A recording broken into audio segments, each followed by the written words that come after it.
Yeah, we're about to be live on Twitter. We're about to be live on YouTube. So yes, we You are should have live already now. had all of that done. What up? What up, Twitch world? What up, YouTube world? What up, podcast world? What up? We back at it. We had to bring in a special guest. We had to really think about it for a second because our other female guests really weren't fans of Beyonce, and we had to bring a Beyonce fan in. Jules hates Beyonce. That was one of the funniest She's a things hater we argued then. about. Jules hates Beyonce, and I don't think She's a hater. Jasmine gives a shit. But so They're we both had to haters bring then. in. Yeah, I guess so. We have a certified member of the Beehive here. We had to Yes. bring her in. We had to bring a Beehive first general in to talk about this Beyonce First album. general, I wouldn't go that Yes. far. Okay, you a corporal. Okay, I don't know the military ranks, but you somewhere high ranked. You the lieutenant. Listen, but I want to know the fact that the two girls that are usually on this podcast, they from Houston, right? Yes. How you not gonna show H-Town love to Beyonce then? Because So third ward, not- Beyonce. Y'all some hate. How Houston gonna hate on their own superstar? Number one, they are outliers. I don't think most people in Houston dislike Beyonce. Jules is more of a hipster type of girl. That's the thing. She don't like mainstream music, period. Usually. Yeah. She likes Rihanna over Beyonce. Yeah. And she feel like Rihanna will wash Beyonce any day. Yeah. She thinks Rihanna's bigger than Beyonce, which is pretty funny. But yeah, shout out to the Navy. Yes. They're pretty side by side though, when you think about it. Did Rihanna skyrocket faster than Beyonce did to her superstardom? Absolutely. I mean, because Rihanna didn't have to go through a group first of multiple changes before she became a superstar. But they're pretty side by side, I would say. I would not say one is better than the other. Rihanna definitely has changed her music over the years, as the same as Beyonce has, Ryan. Yeah. I mean, Beyonce been mixing it up. I'll give you that. She has been. It might be Rihanna influence. I don't know, but she has been mixing up a little bit. So, yeah, I'll give you that. Influence, yeah. She had to take a little from people who were starting to wash her. So, but I respect the hustle. I respect it. I'm just gonna let you keep talking, throwing yourself into a grave. I hope the Beehive comes for your ass. They busy on Kelis, okay? They got their own problems. They ain't worried about Kelis was definitely wrong for that. Well, we gonna talk about that in a second. Hold on. I'm gonna let you host. Okay. We gonna get to everything around the album. We gonna get about the album. We gonna talk about the controversy around Kelis and all that. But first, we got to bring on our good friend. Ain't talked to her in a minute, and she's doing well out in Albuquerque doing a radio thing. Like I said, Lieutenant of the Beehive over here gonna break down this Beyonce album with us. The marvelous J Belle joins us again. Yeah. So, thank you, J Belle. I'm watching you for that one. Okay. I am not the lieutenant of anything. There ain't nothing wrong being the lieutenant of the Beehive. Okay. Mm-hmm. Did you get the physical of the Beyonce album? Did you get the pre-order package with all the stuff in it? The mystery box that nobody knew what it was even in it. I'm a fan of Beyonce, but I ain't about to buy all that now. No, you ain't a real fan then. I'm a fan. I'm a fan enough. I watched her since the very first album with Destiny's Child, 1998, self-titled. Wow. And I played that junk out, and every time any of their singles played on BET, especially when I was out of school, I was up there dancing, singing, turning it up the radio, listening to it. I had the majority of their albums physically until I got to college and I had to buy the stuff on my own that I bootlegged it. Oh no, you stole from Beyonce. Damn. Listen, and that's back when record sales really mattered. Okay. I was a college student. Okay. You couldn't afford $9.99 a Tuesday. No, I could not. Come on now. They stopped doing the 12 CDs for 1 cent on Columbia House. So trying to figure out something. Right. I miss those. I'm playing with me, Ryan.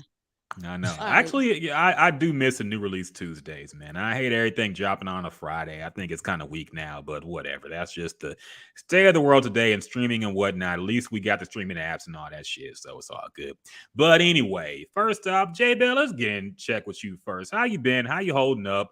How have you been this past few months since we talked to you? And how do you feel? Do you feel more empowered with the new Beyonce album being out right now? Well, I'm good. Everything is great. That's good. I'm surviving. Because you asked a lot of questions within that. Yeah. And I love the Beyonce album. I was listening to it like everybody else last night. Mhm. Okay.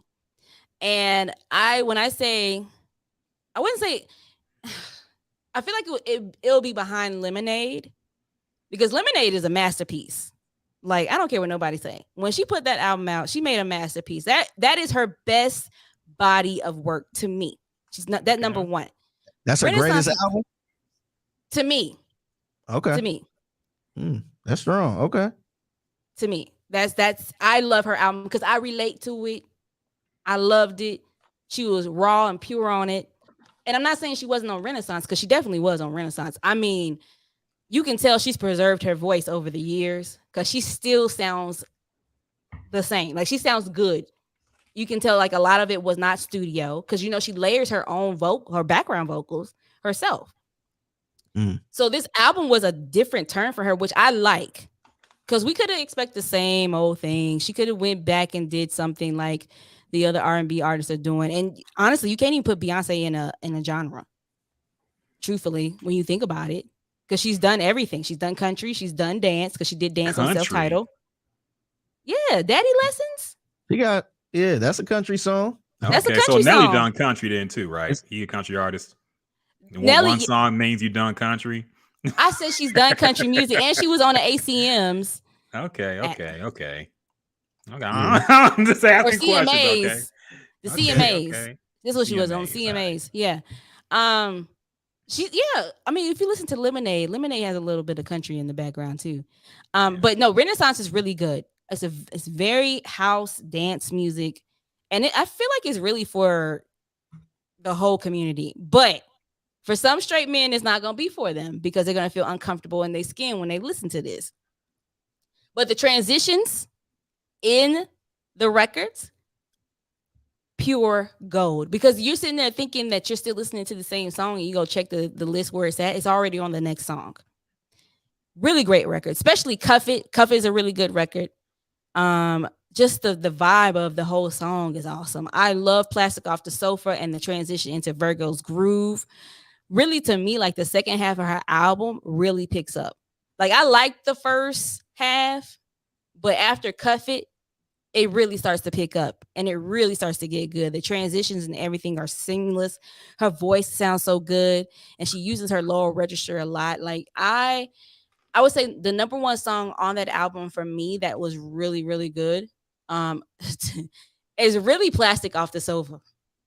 The runs on the end of Virgo's Groove, though, makes it a very close tie. And I will say that alone. Yeah. I was hypnotized. Like, I started listening to it when I listened to it last night, of course. And then today, when I was getting ready for work, I listened to it again, sitting in the Starbucks line getting my coffee. Goes to the last song. It's already over? That's how I was feeling. Both times that I listened to it, I was like, oh my God, why is it already over? And another good one too is the Pure Honey. And really going into the honey part of that song is really good. So overall, to me, I would give this record a 9.5 out of 10. Okay. That sounds like what keeps it from being a 10 in particular? Just not being as good as Lemonade in general, or any weak points that you thought in the album? What were some bad things about this album, if you can find it? I don't think there's any bad things about it particularly. Honestly, I just feel like the half a point. Let me put it like this. I understand she's trying to do a house dance album because she wants us to dance again. Mm-hmm. But I was looking for that strong ballad from her, which obviously that this was not supposed to be that. So that half a point, that's for me. Because whenever she does a ballad on the record, on her albums, oh my God. Because her voice is so strong. People talk shit about her and her singing, saying she can't sing, but she's singing better than most people out here, older and younger. Clearly, because R&B been in the bad space since that damn verses. So I feel like a lot of people been exposed. So Yeah, I feel like she could sing. I never understood people that said she can't sing. I feel like she can I've heard her sing. sing. Yeah, like I've heard her sing live. Like I went to her Mrs. Carter World Tour when she came back twice. She came around the second time in Las Vegas years back. This is when she hadn't even released 4 yet. Or did she? No, she hadn't released 4 yet. No, she did release 4. I'm sorry. 4 was out. She just didn't do an actual tour for it. She just did her best of at that time. And she did an hour of medleys. But you would not have known the difference. She sounds like the record. Every record she puts out, she sounds just like it. So yeah, she did really good on this. I'm just ready to hear the 2 other parts of the 2 other acts that are supposed to come out. Cause I'm like, what are we expecting next on those? It's not gonna be the same sound. We know that already. Yeah, I was talking to probably a bigger fan than Beyonce than you. Our guy Leroy Cook, who's a talented artist and he works with us. He felt like the next album or albums gonna have some country. You brung up country music, how she the country song. He said he's really for sure that she probably gonna dip into some country music at some point. Oh yeah. Yeah. So I mean, I would be really shocked. Ahead, no, I was saying I would. Yeah, go ahead. Yeah, I mean, I'm sorry. If you really think about it though, because if you listen to Self-Titled, she has a couple of dance house music records on there. She has Haunted and Ghost. So she had already dabbled into that world. And with Lemonade, she did Daddy Lessons. Let me see. I'm gonna put up and even Rock. I think she's gonna touch in the Rock too, because you think about 6-inch on Lemonade. You think about Don't Hurt Yourself, which is kind of like a rock R&B record. She's gonna tap into those areas. So she's done a lot. She's gonna do different things with these next 2 records. And I would not be surprised because she hasn't released a video yet or any like short films like she's done with the last couple of records, like last couple of albums.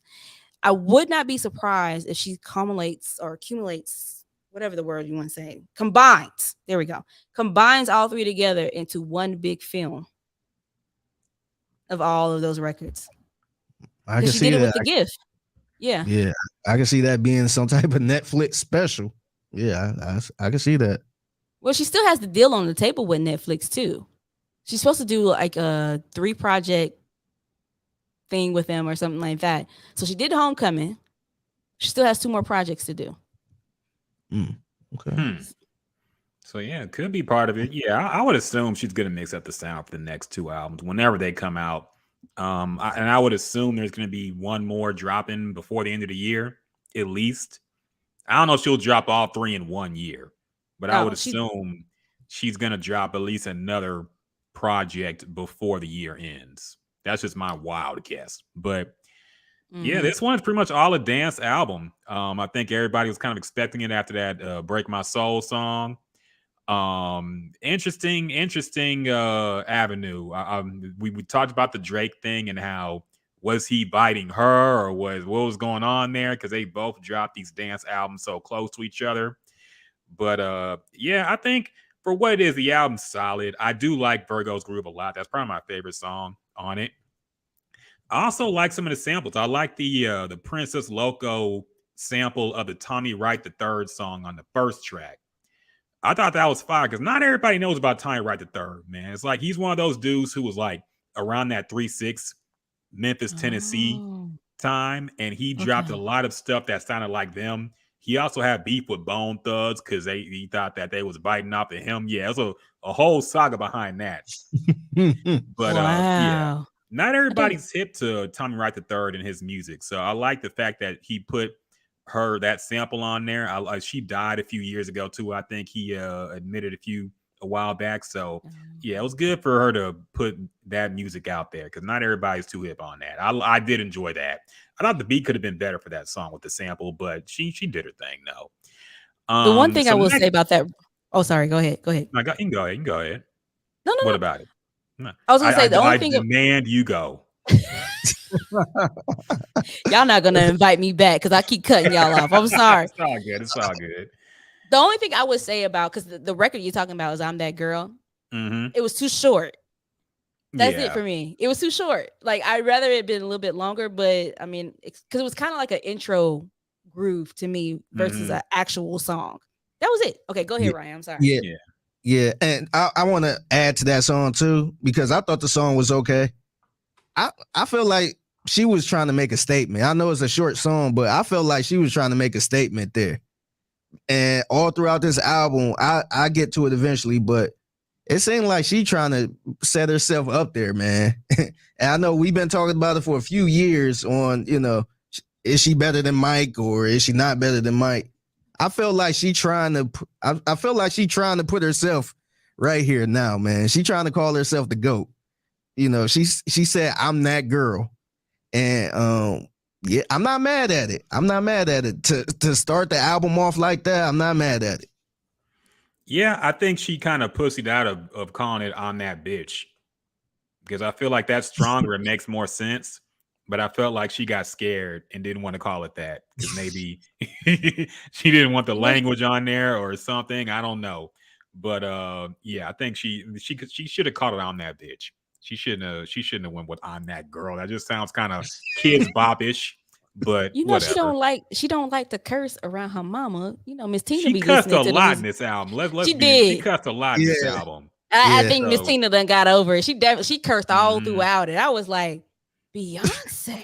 Yeah, no. She got a little rough with it. I'm that somebody trick. said I'm that trick. Damn, come on now. She even said nigga on the album, and I was like, oh Lord. Yeah. Not nigga. But back to your comment, Figgy Fig, about the greatest performance stuff. Like, she's up there with Michael, but nobody will ever be better than Michael. If you want to put the best entertainers of all time on a list together, and people probably going to disagree with me on this, I don't care. Like, it would be Michael Jackson, number one. Behind him would be Janet, because people keep leaving Janet off these lists. Janet would be number two. And then it would be Beyonce. And if you had to add a fourth person in his heyday, like I love Chris Brown, but Chris Brown got too many yes men around him. Wait, say your list again. You had Michael Jackson number one. Michael Jackson, Janet. Okay, let's talk about that. I think you're missing somebody. Prince. You put Prince behind Janet Jackson. Prince is really Prince and Michael. Then we'll tie Prince and Michael. Yeah, okay, that's cheating, but okay. We'll tie them because this is my list. This is my list. Okay. I respect it. Okay. But I'm glad you brought him up because Prince behind Beyonce is crazy. Don't say. No. That's why I said this is my list. Okay. At J Bell on air on Twitter. Make sure y'all let me know. Don't be at me because I attack back. I may be a public persona, but I will attack back. Okay. Yeah, purple hive. I'm glad you did bring. So then I'll change it, Ryan, since you want to call me out and shit. Michael, Prince, Janet, because Janet's staying on my damn list. Okay. And then Chris Brown is a far fourth. Okay. I feel like we're missing whole lot before you get to Chris Brown. I'm sorry. I don't even know Chris Brown's top performers. You would put Chris Brown ahead of James Brown? Can you do your own list then, Ryan? Because you keep trying to change my Chris list. Brown number 4 of all time performers. He's a great performer. Oh my God. I didn't say James Brown was a bad performer. I said this is my list. Let me tell you something. This is my list. Taylor Bell, yes, number 4. Number 4, Taylor Bell. That's her boy Tab. That's her boy Tab. I don't care who's your boy. Don't be questioning my list. This is come on. Okay. Chris James Brown is number 4 up there. all time. Okay. You know what, Ryan? I'm sick all he had to do was do a backflip to March Madness, and suddenly that skyrocketed him up to number 4 all time. Wait, hold on. Hold on, pause, because I ain't never seen him perform on March Madness in my damn life. I don't know nothing you've seen about that backflip clip. That's the one thing people, whenever they talk about his performances, Michael never did this. God. He did a backflip to March Madness. Can I get my words out? That Go I ahead. don't care about. Explain Yes, yourself. that's an awesome backflip, but that ain't got nothing to do with me. That's not the reason why I put him on my list. Okay. Well, Holly Rick Rachel James, worshiper, we you ain't find putting. your own. You find your own list. Okay. Rick James is on the list too. Can I have my list the way I wanted to? Y'all not finna change my list. Okay. I'm getting very offended that y'all are attacking me for my list. My bad. If everybody got their own opinions. Yeah, share your list, and then okay. Okay, Chris Brown is on my list for me because that motherfucker can dance. Okay, and then before he started doing all the drugs and all the extra stuff, he could sing his ass off too. Okay, he can still sing a little bit, but not as strong as he used to. That's the reason why he's on my list. Yes, Rick James, Prince, James Brown, all great performers, which comes from, but they have inspired people like Usher, Chris Brown, Michael Jackson. Usher's another one too. You put never mind. I'm gonna stop criticizing the list. I'm gonna stop criticizing the list. You know what? No, but I'm gonna stop. I'm gonna stop. No. I'll take that one. So I'll push Chris down for Usher. Because Usher is a way better performer and singer, and his voice is still intact. Yes. So I will put him on the list. And actually, I would put him number, what's that? What did I say? Michael Jackson, Prince, Janet, Usher, then Beyonce. Chris will be number 6. Okay. Steadily moving down. He might be at the top 10 by the time this podcast is over. He ain't gonna be number 10 nothing, because y'all ain't about to bully me to change my list no more. That's the end. I just assumed you forgot people. Okay. No, I did. You actually ranked I did. No. I did forget people, but you got to think about it too. Like, you say of all time, but not of my time. You get what I'm saying? Like, Rick James, Michael Jackson James Brown, was barely your time too. Let's be real. You don't put him number 1. Have you not seen his concert videos? Yeah, I feel like Michael Jackson is even though he was in the 80s, 90s, early 90s. He was in the early 90s. Definitely early 90s. I'm a 90s kid. I feel like I still grew up with Michael Jackson. I ain't go to no concerts, obviously, but I still feel like he was part of my life heavy. Exactly. Yeah. Like James Brown, Rick James, like they weren't a part of my life. Like, I listened to them because of my parents. So it would be of their time, but not of my time. Michael Jackson, yes, he hit it big singly, like, as his first album Off the Wall came out, and then Thriller hit big, but I didn't really learn about Michael Jackson until the 90s, in the sense of like his solo career. Remember the Time. VH1 used to play the hell out of Moonwalker. Okay, they used to play the hell out of Remember the Time, Thriller, all those, and that's how I learned about the way that. He's talking about Jasmine, our other co-host, because she's a big Chris Brown fan. Yeah, she would put Chris Brown number 1. Well, then y'all need to attack Jazz. You attacking me about my list? We do, man. Go to the archives, okay? Okay. We actually had to tone it down a little bit. Yeah, we had to tone it down a little bit. As long as y'all got her too, because y'all ain't about to come for me and bully me. We used to go. We went at it. We definitely, she got her share. Okay, so it's not just you. Okay, but yeah, I grew up on Michael Jackson in the 90s. You know what I'm saying? Like, even with Janet, when you think about Janet was out in the early 80s, but Control dropped in 86. Was it 86? Yeah, 86. And then her videos, though, when VH1 was just playing music videos, is how us 90s kids really got into her. You get what I'm saying? Yeah. So they are of your time. So I get it. I get it. Yeah. So that's why like Rick James and James Brown wouldn't necessarily be on my list. Now, I respect them as performers and as artists, because if they didn't come out and did the music that they did in the 70s and 80s, we wouldn't have the artists that we have. We wouldn't have a Beyonce. We wouldn't have a Prince. We wouldn't have an Usher. Yeah. You know what I'm saying? Yeah. So there's influence, heavily influence in it. And that's what I was going to come to say too, because I'm glad you brought up Prince. I heard I don't want to say a lot of heavy Prince influence on Pure Honey on Renaissance. Okay. Heavy Prince influence. And even like somebody said on Twitter that if Prince was alive today, they would be really happy with what Beyonce did with this album. Nah. They would be proud of her. He would be proud of her. You gotta listen. I'm sorry. I hate when people say that. Okay, I'm sorry. I know the intentions are good, but we don't know what Prince would have thought. Okay, I hate when people say that. I hate because that's like kind of clout chasing to say, "Oh, Prince would have loved this." You don't know what Prince would have liked. I feel like he liked things we didn't like, and I think depending on the stage of his life, he might have thought this album was a little too raunchy, like way too raunchy, especially him being his old Jehovah's Witnesses type bag. So. Like, we don't know what Prince would have thought. I hate when they say that. Oh, it kind of sounds like Prince. Prince would have loved this. You don't know what Prince would have liked, man.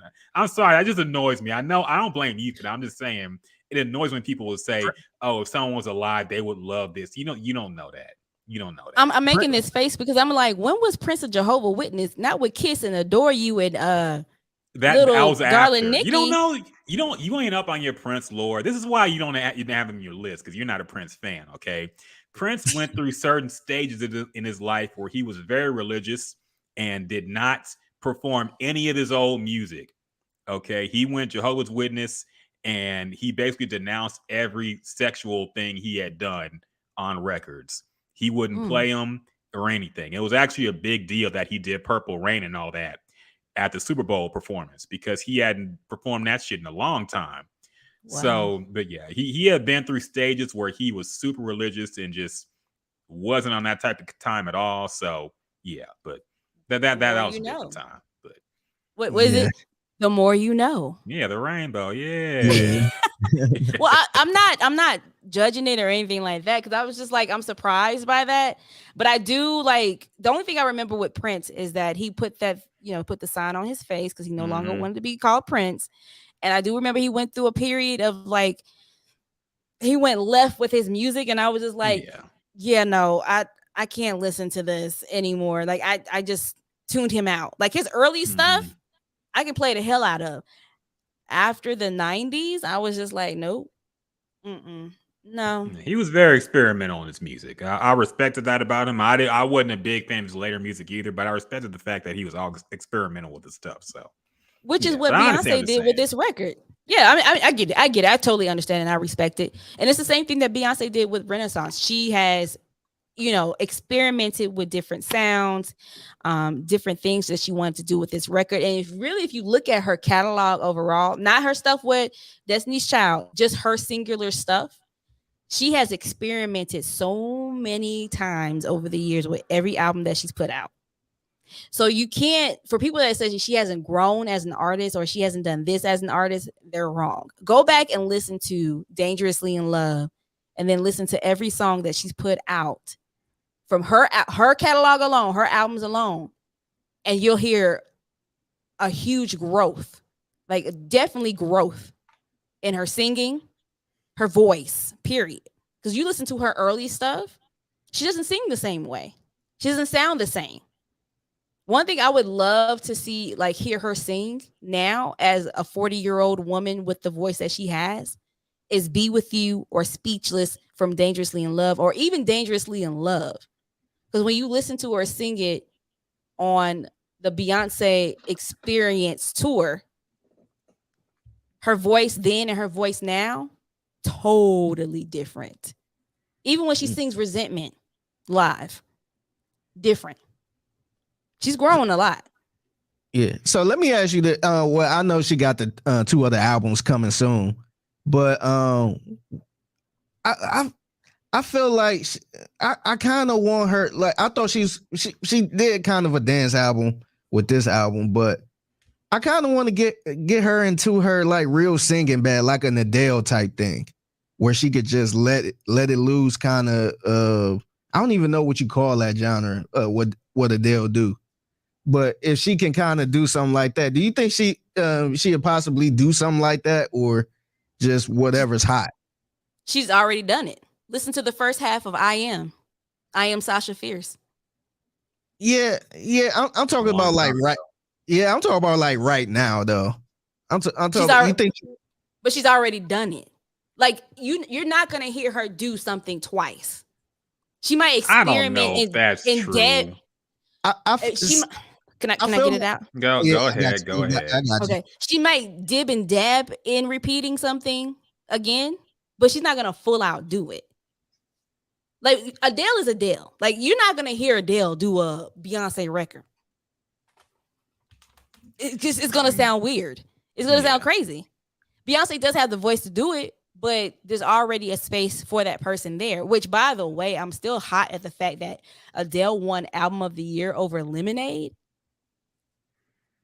I Like, don't come think on. that was a huge travesty.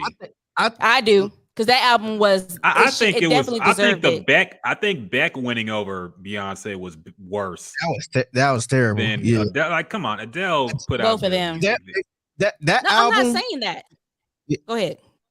Oh, Go ahead. that Adele album. I'm not an Adele fan at all. I think she a little boring. But that album went crazy, man. I think she released that album in December or November or December. And it outsold everybody. No, not the last album, but the album that won over Lemonade. Oh, 25. 25 is what it's called. That album had it had a lot of stuff on there. So I think Beyonce, if Beyonce would have put that album out a year later, I think no question, I think she would have won. But that Adele album was strong, man. And I'm not an Adele fan. Right. I'm not an Adele fan either. I'm not saying she makes bad music. Adele really does make great music, especially her last album 31 was really good. I listened to some of it. It was really, really good. I'm just saying that space is held for Adele. You like, she sings those strong ballads. That's her thing. That's what she's been doing since the beginning of her career. If you listen to 21 and then 25 and now what she did 30 is the last one is called 30. She has a formula. She has something that is not broken. So she's not gonna change it up. You know what I'm saying? Like, I'm not saying she's not challenging herself as an artist, but she does what works for her. Yeah. And I think that if she was to switch it up like that, if Adele was to switch it up the way Beyonce switches up her music, people would definitely judge and probably talk a lot of shit. Like, Beyonce can do what she can do or what she's been doing because of the fact that she's just Beyonce. Like, what people ain't gonna tell her no. Exactly. Yeah. She's her own boss. Like, she literally has her own record label that she signed to herself. I mean, she is distributed, but from Columbia, but she's not directly signed to them anymore.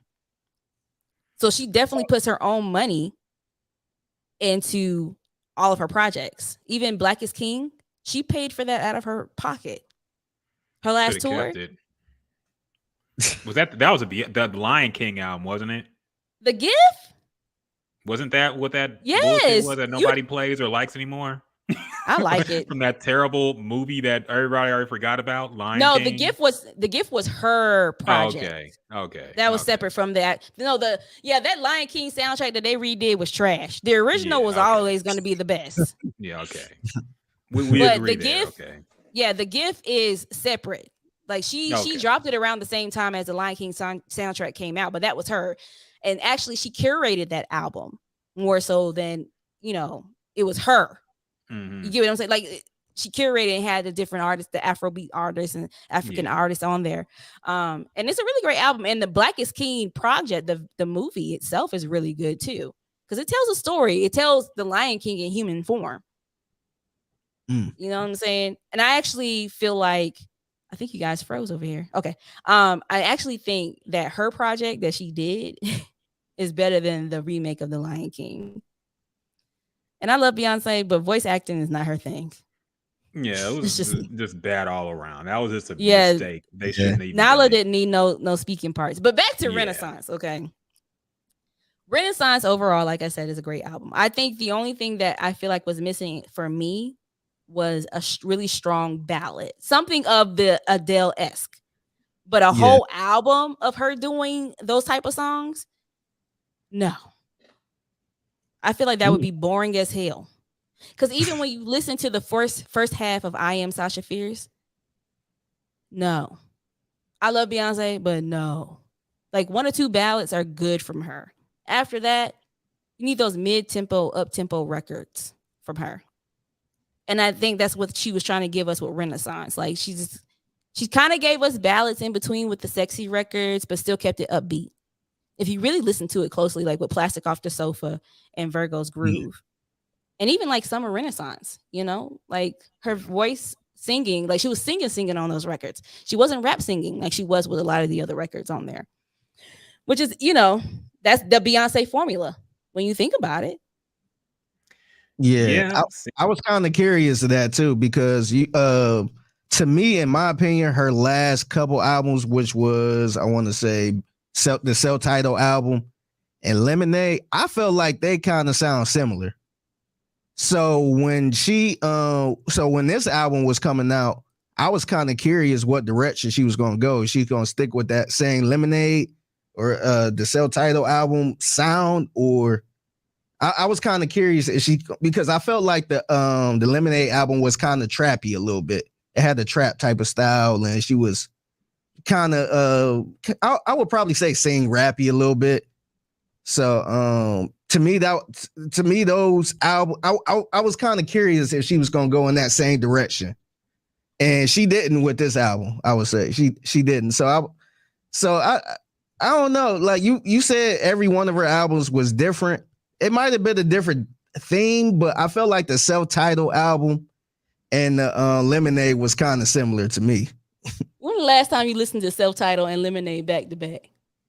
I didn't listen to them back to back in a minute, but I felt like that same trappy type sound was in there. And you must be talking about Formation by itself, because if you listen to self-titled and Lemonade as projects back to back, they do not. What type of sound do you think the self-titled album has? It had that strong R&B. It had the strong R&B with the house records. Because if you listen to records like Superpower, okay, and because Superpower does not sound like anything on Lemonade, even XO. Now I will give you XO, because XO kind of sounds like, no, actually it doesn't. Because Pray That You Catch Me is like a simple record. Like it barely has any instruments or any type of melody of sorts. It's like a piano. It's just like a piano playing on the background. But when you listen to self-titled has heavy production on it, except for Blue, which is the last song on the record. So when I think of what you're talking about, I'm thinking of Drunken Love and Formation. They sound alike. But when you listen to self-titled and you listen to Lemonade, they don't sound the same to me at all. Really? Yeah, to me they don't. But I can get what you're saying, because I'm thinking about Sorry. Sorry has a little bit of a trap beat on it, but they don't. It don't sound like Partition. It doesn't sound like Beyonce. It doesn't sound like, what's another record that's on there? I can't think of it right now. Hold on, let me pull it up. So I got it all in front of me. Yeah, I'm looking at it too. I think these two albums, self-titled and Lemonade, to me, I felt like they were totally different from I Am Sasha Fierce or B-Day or Four. I know those albums was longer ago, but I would give you that. I feel like Beyonce Lemonade is kind of similar.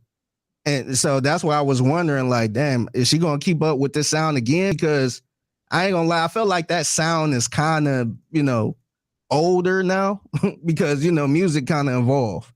So my guess, I think we talked about it on the podcast before. I thought she was going to probably go the route of where Solange is going or went, that kind of, that hipster barefoot type music. I thought she was going to give us one of those type of albums.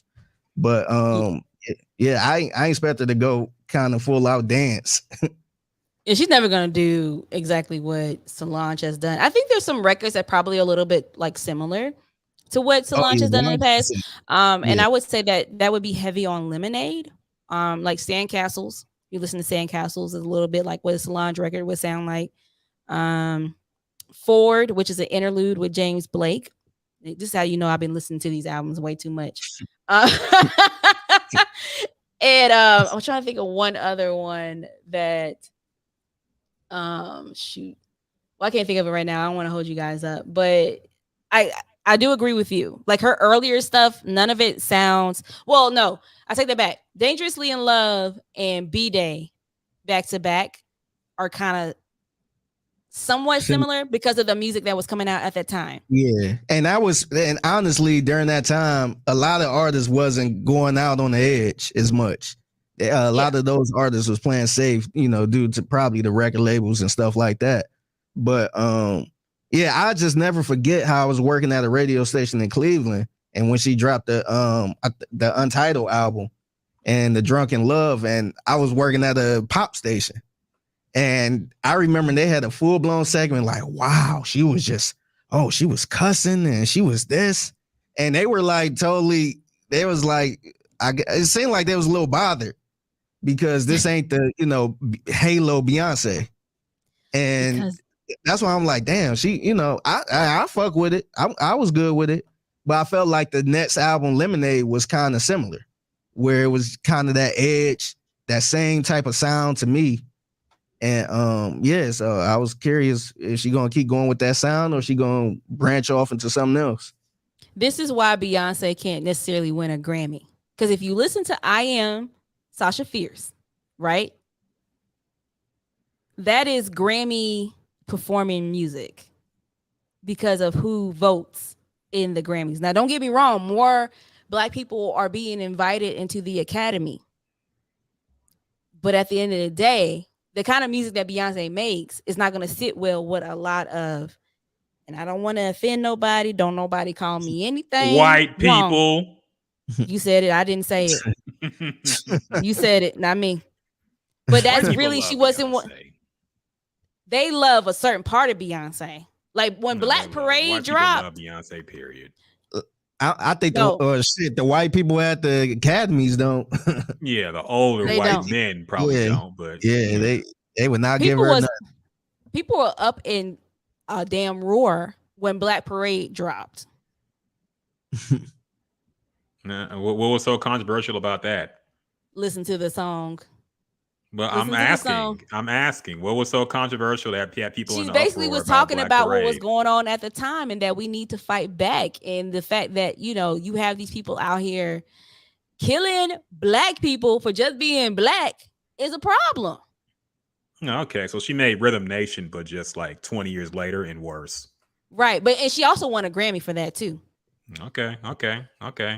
So they gave her that, but I feel like they gave her that Grammy because she didn't win for Lemonade like she should have. Yeah, they do that. They do make goods, and they're known for that. Yeah, Oscars too. Mm-hmm. I don't even want to get into the Oscars. So I will say my thoughts on the album real quick. In general, I will defer to y'all's opinion, especially J Belle's opinion on Beyonce, because her music just ain't for me, man. Like when I listen to Beyonce music, I feel like I'm listening to something that's I'm not supposed to listen to. Kind of like if you walk into a conversation with your girl and her girlfriends, and they're talking about like which celebrity is sexier or some shit like that, you feel like you're uncomfortable. Like, what the fuck am I listening to right now? Let me go play video games in my room or some shit. Like, it's one of them things where I just feel like I'm not supposed to be listening to. And that's how I feel listening to Beyonce music. I'm like, this is something just weird to me. It's not meant for my ears. It's meant for somebody else. But so I think production-wise, I thought it was great. The dance numbers were good. I will say one thing I'm getting tired of, though, the rapping from Beyonce. Like at some point, she got to hang this up, man. I don't think she ever will, just because every female artist is rapping now, and I think she wants to hang with them. I don't know if it's just me, but I feel like it's very cringy listening to Beyonce rap. It almost sounds like a white person trying to rap to me. The way she enunciates every single word, she even sounds funny saying nigga. Like it feels very uncomfortable and forced to me having Beyonce trying to rap. Okay, I have no problem with the singing. I had no problem with the little flow thing sometimes, but like I think America Has a Problem is basically like a straight up rap track, and songs like that, I feel like they're kind of forced. I feel like she was trying to insert herself into, because there are really no more female urban singers right now. Everybody rapping at this point. It seemed like you got Cardi's, Nicki's, Megan Thee Stallion, Sweeties, Coi Lerais. Everybody out here seem like they really more rappers than singers. So you got Summer Walker. Yeah. Summer Walker's out there making thought anthems. Maybe that's why she put Thick on the album, because she needed a thought anthem for the other thought anthems out there to compete. You also got her and Ella Mai. Ella Mai's career is in question at this point. I feel she in danger of being a one-hit wonder. Let's be real. What hit has Ella Mai had since Booed Up? Like a real hit? The only two songs I feel like that's that she's tied to is Booed Up and Tripping. Not Another Love Song is a good record. I'm not saying she don't have good records. I'm just saying she got some good music. Yeah. I just think it's not. I think maybe it could be a thing where Booed Up was so huge that she can't get another Booed Up, or she can't top that. So Booed Up is the worst record ever. I hate that song. Wow. That was a huge song. Women. Yeah. And I still hate it. Why do you hate a song about love? How many black songs do we have about love? I like Tripping. Huh? I like Trip over Booed Up. You like the songs about ratchet ass activity and breakups and strife and relationships. You don't like the song about being in love and this loving your partner and loving a man. You don't like that? Yes, I do. It's called Toni Braxton, You Mean the World to Me. No, that was 30 years ago, but okay. I don't care. That's a good record. That's a good goddamn record. Booed Up was played every 30 minutes on the damn radio. You didn't get a chance to sit and sit in it and enjoy it. So no, I hate that song. Fair enough. Yeah. It did get played a lot, but it was a good record. But besides the point, I'm just saying Ella Mai's career is in question. She needs to drop something else that's big, because I haven't heard anything from her in a while. But to the point, basically all I'm saying is I think her rapping is kind of cringy. There are some parts where it's like, I know y'all disagree with me on this point, J Belle especially. I feel like as a 40-year-old woman married with kids, it seemed like it was a little pandering or trying to stay hip. It reminds me of the meme of Steve Buscemi in the high school with the fucking with the skateboard and shit, saying, "How do you do, my fellow kids?" Like that's what a lot of this album sounded to me, man. Like, I'm not saying you can't dance when you get older. I'm not saying you can't have fun when you get older, but some of this stuff to me just sounded a little more like she was trying to match up to her contemporary, or to, I guess, whoever's hot right now, female wise. And I can see why you say that. I can see why you say that, because there's nobody that really matches to Beyonce's level at this point in her career. Yeah. She's been around for almost 30 years.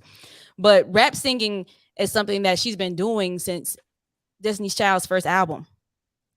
You go back and listen to their first album. Not like this. Maybe not the same content that she was singing back then, but definitely she's been rap singing for a very long time. Maybe not as nasty. Even when you listen to Drunken Love, she's rap singing on that record. And it still sounds good. Not like this though, man. That's what I'm not like this. Right. That's what I'm saying. The content may be melodic rapping versus straight up bar for bar rapping, which she does at some points on this record. Yeah, there's a difference. It's a lot of Meg Thee Stallion Savage type verses on here. More. Were they both from your city? I'm not saying or anything, bro. I'm not hating on her being from Houston, okay? I'm just hating on her being 40-year-old with kids rapping. I'm just kidding. There you go. My thing is, it just sounds kind of forced, especially when it sounds like she don't have the accent for rapping. I think she has a beautiful voice. I just don't think she has the accent for rapping. You can tell she don't, like I said, it sounds like the suburban girl who get around black people and try to talk hood. That's how she sounds to me when she says some of these things, man. Like you could That's tell how Beyonce Beyonce don't talk. talk like this in real life. Okay. Oh, I was about to say, like, I feel like I don't agree with what you're saying, but I get what you're saying. Because I feel like for real, I think Beyonce stopped doing interviews because of the way she actually talks. If you ever heard her actually talk, she does. She tries to over enunciate her words and really speak in a way that doesn't seem like it's really her either. But I mean, yeah, I mean, it is what it is. Like exactly. All I'm saying is the rap persona for me is forced, and I'd At least rather she she doesn't just have dropped it. Right, but at least she doesn't have an alter rapping personality. You know how like Brandy has B-Rocka? Yeah. At least she's not. You know, well, Sasha Fierce, isn't that supposed to be her alter ego? No, she let her go. Oh, okay. Was there a song about that? We missed this. No, she didn't make no song about Did I miss a whole saga about how is this like T.I. versus T.I.P.? No, she let her go. I think she mentioned it in an interview a long time ago, before she stopped really doing interviews. It might have been in the magazine because she barely do those. I know her last story that she did, the British Vogue, somebody mentioned on Twitter that they took like 2 sentences from what she said and made it a whole story. Oh, wow. Yeah. Because she doesn't really do interviews anymore. She doesn't talk because she doesn't be bothered, you know? So, I mean, I can get what you're saying with that. I don't agree, but I mean, I can get what you're saying. I guess because I'm used to it and I love Beyonce, which is funny because when Beyonce first went solo, I was like, why? Like, she's not gonna make it like that. Like, what are you talking about? Matter of fact, I hope nobody gets mad at me. When Beyonce first came out, I literally used to look at her like, I think she looks like her breath stinks. Oh wow! I mean, that is the rumor. Is that rumor? Yeah. Damn. I forgot who said that. I forgot where it actually originated, but that's been a rumor for a while. Jules used to bring it up too. She used to say Beyonce breath stink. I'm like, how do you know? But no, that was a rumor for like back in the day, though. I'm sure. I'm gonna say, that was a long time ago. Like that, I thought that of her, and then when I heard "Crazy in Love" and got the whole album, my views of her changed after that, and I've been a fan ever since. So, but I'm not a fan enough to go crazy or be a part of the Beehive or whatever, the Beehive, to be going crazy on Twitter and stuff like that. I respect her talent and I respect her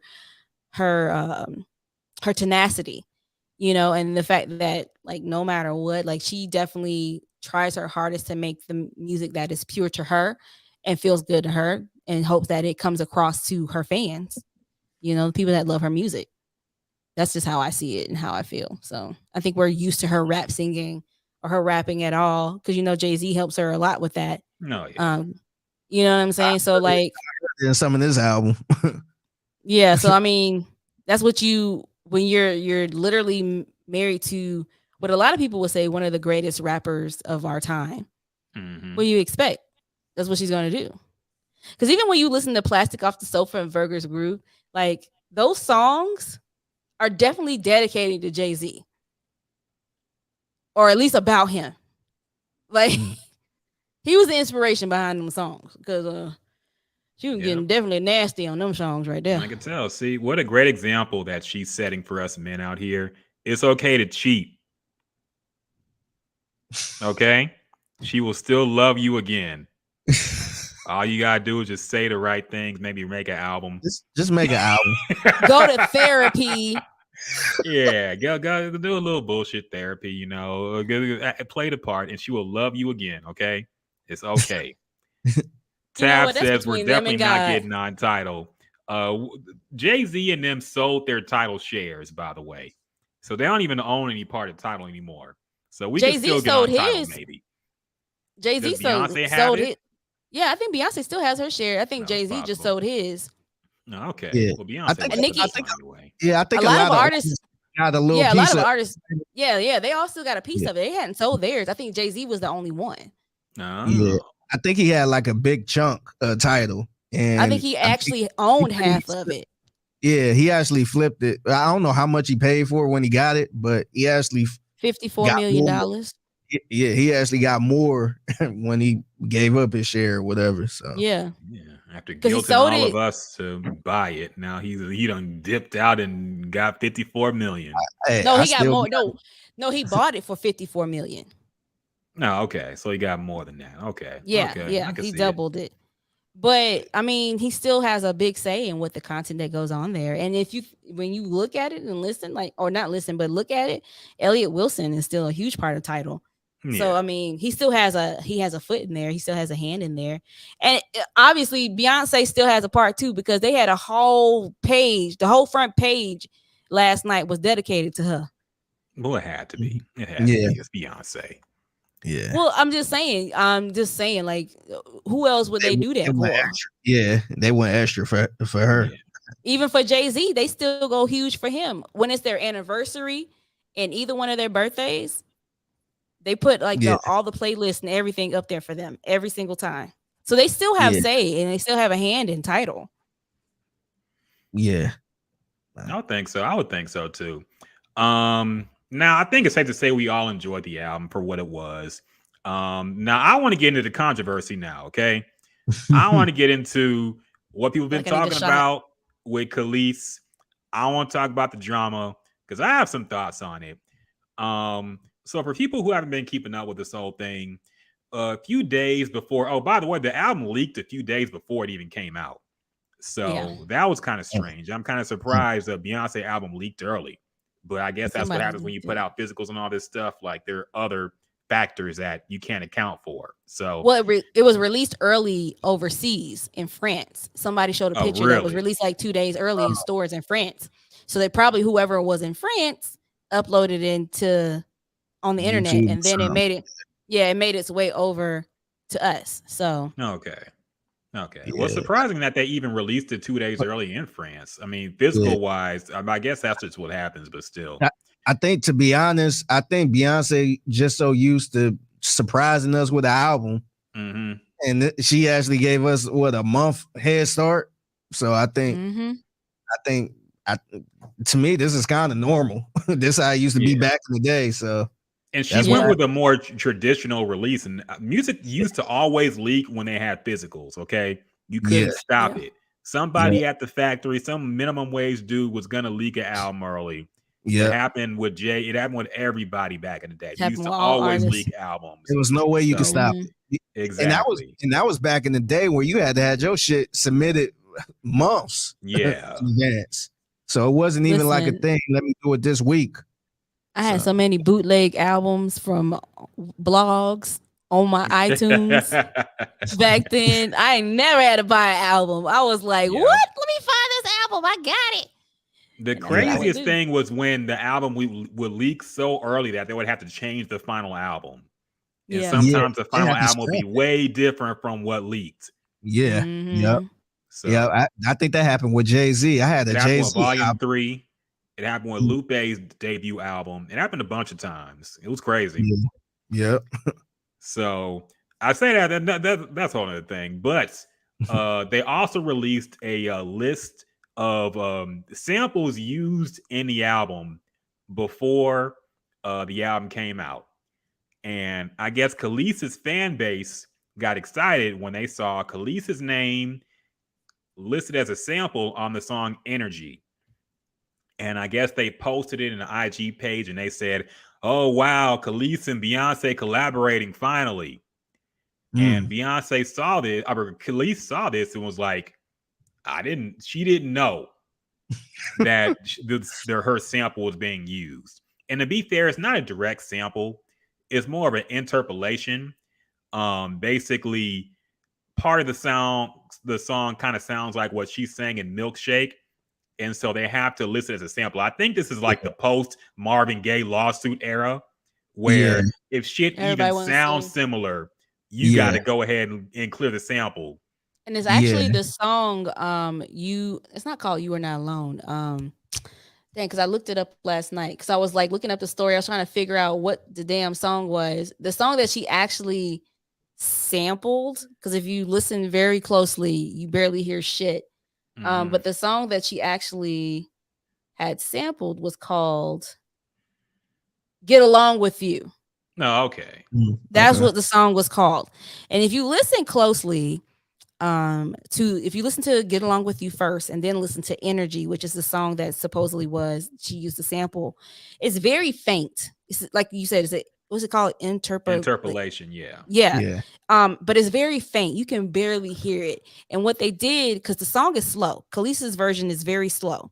They sped it up a little bit. And that's why I think that people are like, I don't hear it. It's not there. It's there. Mm-hmm. It's just sped up and it's faint.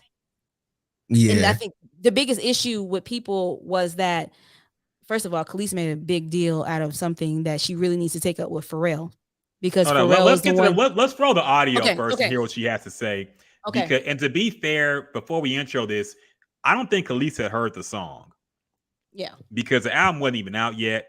I think she's just reacting to seeing her name as a sample list and her fan base act like she's collaborating with Beyonce. And she was upset about that. And she's also spoken about how she felt about Pharrell and how she was kind of jerked out of her contract by them, didn't get any writing credits for her own album, et cetera, before. So this is her reaction posted on Instagram to hearing the whole thing about being sampled by Beyonce. It's what she said on IG Live. Number one, it's not even like I'm a human being, so I get pissed off and I get ticked off, right? I'm an artist, so I am, as Erica said, I'm sensitive about my shit. The reality is that my real beef is not only with Beyonce, because at the end of the day, she sampled a record, she's copied me before, she's done it before, so have many other artists. It's fine. I don't care about that. The issue is that not only are we female artists, Black female artists in an industry that there's not that many of us, right? We've met each other. We know each other. We have mutual friends. It's not hard. She can contact, right? Ash Nico, who's 20? She's a young white girl. She reached out when she freaking it's just common decency, right? It's common decency, especially because as so many of you pointed out, as though I don't know, but let me help you, okay? I know what I own and what I don't own. I also know the lies that were told. I also know the things that were stolen. Publishing was stolen. People were swindled out of rights. It happens all the time, especially back then. So it's not about me being mad about Beyonce. Everyone's like, you're all sheep. And I'm talking to the people who are obsessed and blind, just like it's so dumb. It's so ignorant. It's so ignorant. She's one issue because it was stupid and disrespectful, and she should have at least reached out. But the real issue is the fact that the people like Pharrell and like Chad really is like an amoeba and just he's spineless. It's a miracle he can keep his neck up.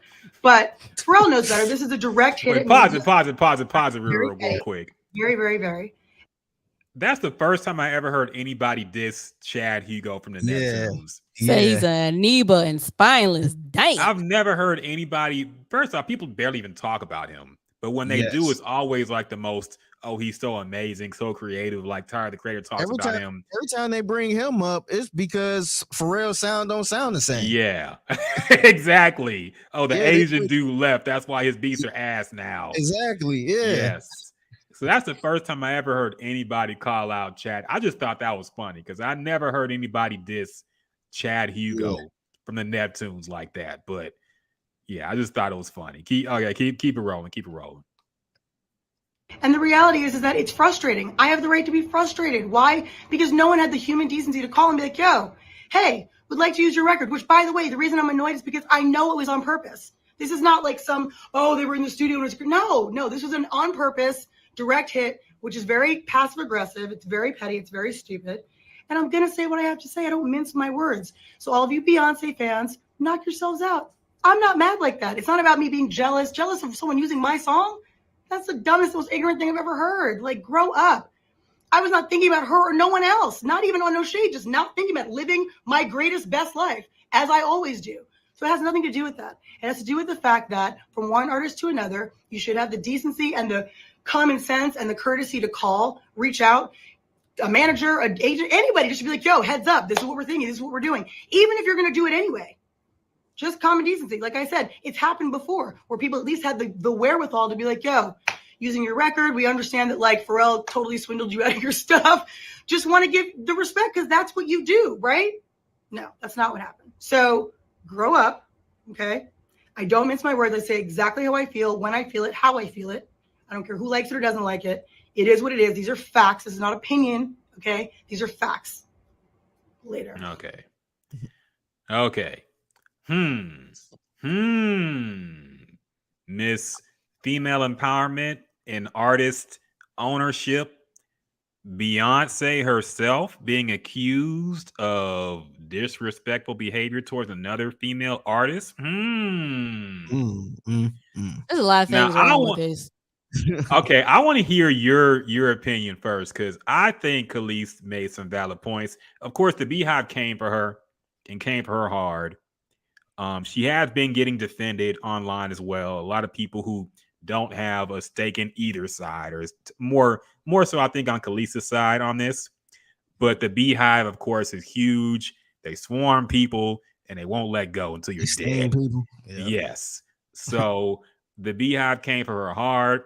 But I want to hear what J Belle thinks because I have some thoughts on this as well. But I want to know, what are your thoughts about Kelis's thoughts that she shared here? Do you think she has a valid point to be upset and frustrated, or do you think she's making a mountain out of a molehill? I think she has the right to be upset, but I think she's upset at the wrong person. She's been talking about how Pharrell and the Star Trek records have done her wrong for years. And at this point, as many people have said, she just needs to lawyer up and take it to court. 2, Kelis and Solange are friends. And so, therefore, if she had such a huge issue with what she is calling Beyonce out for and not so much Pharrell, because the first thing she said was Beyonce. She didn't say anything about Pharrell until like a couple of sentences in. She could have talked to Solange or got a direct line to Beyonce herself, as she has said to Beyonce that Beyonce could have reached out to her. She could have did the same thing too and kept this all offline. And so therefore,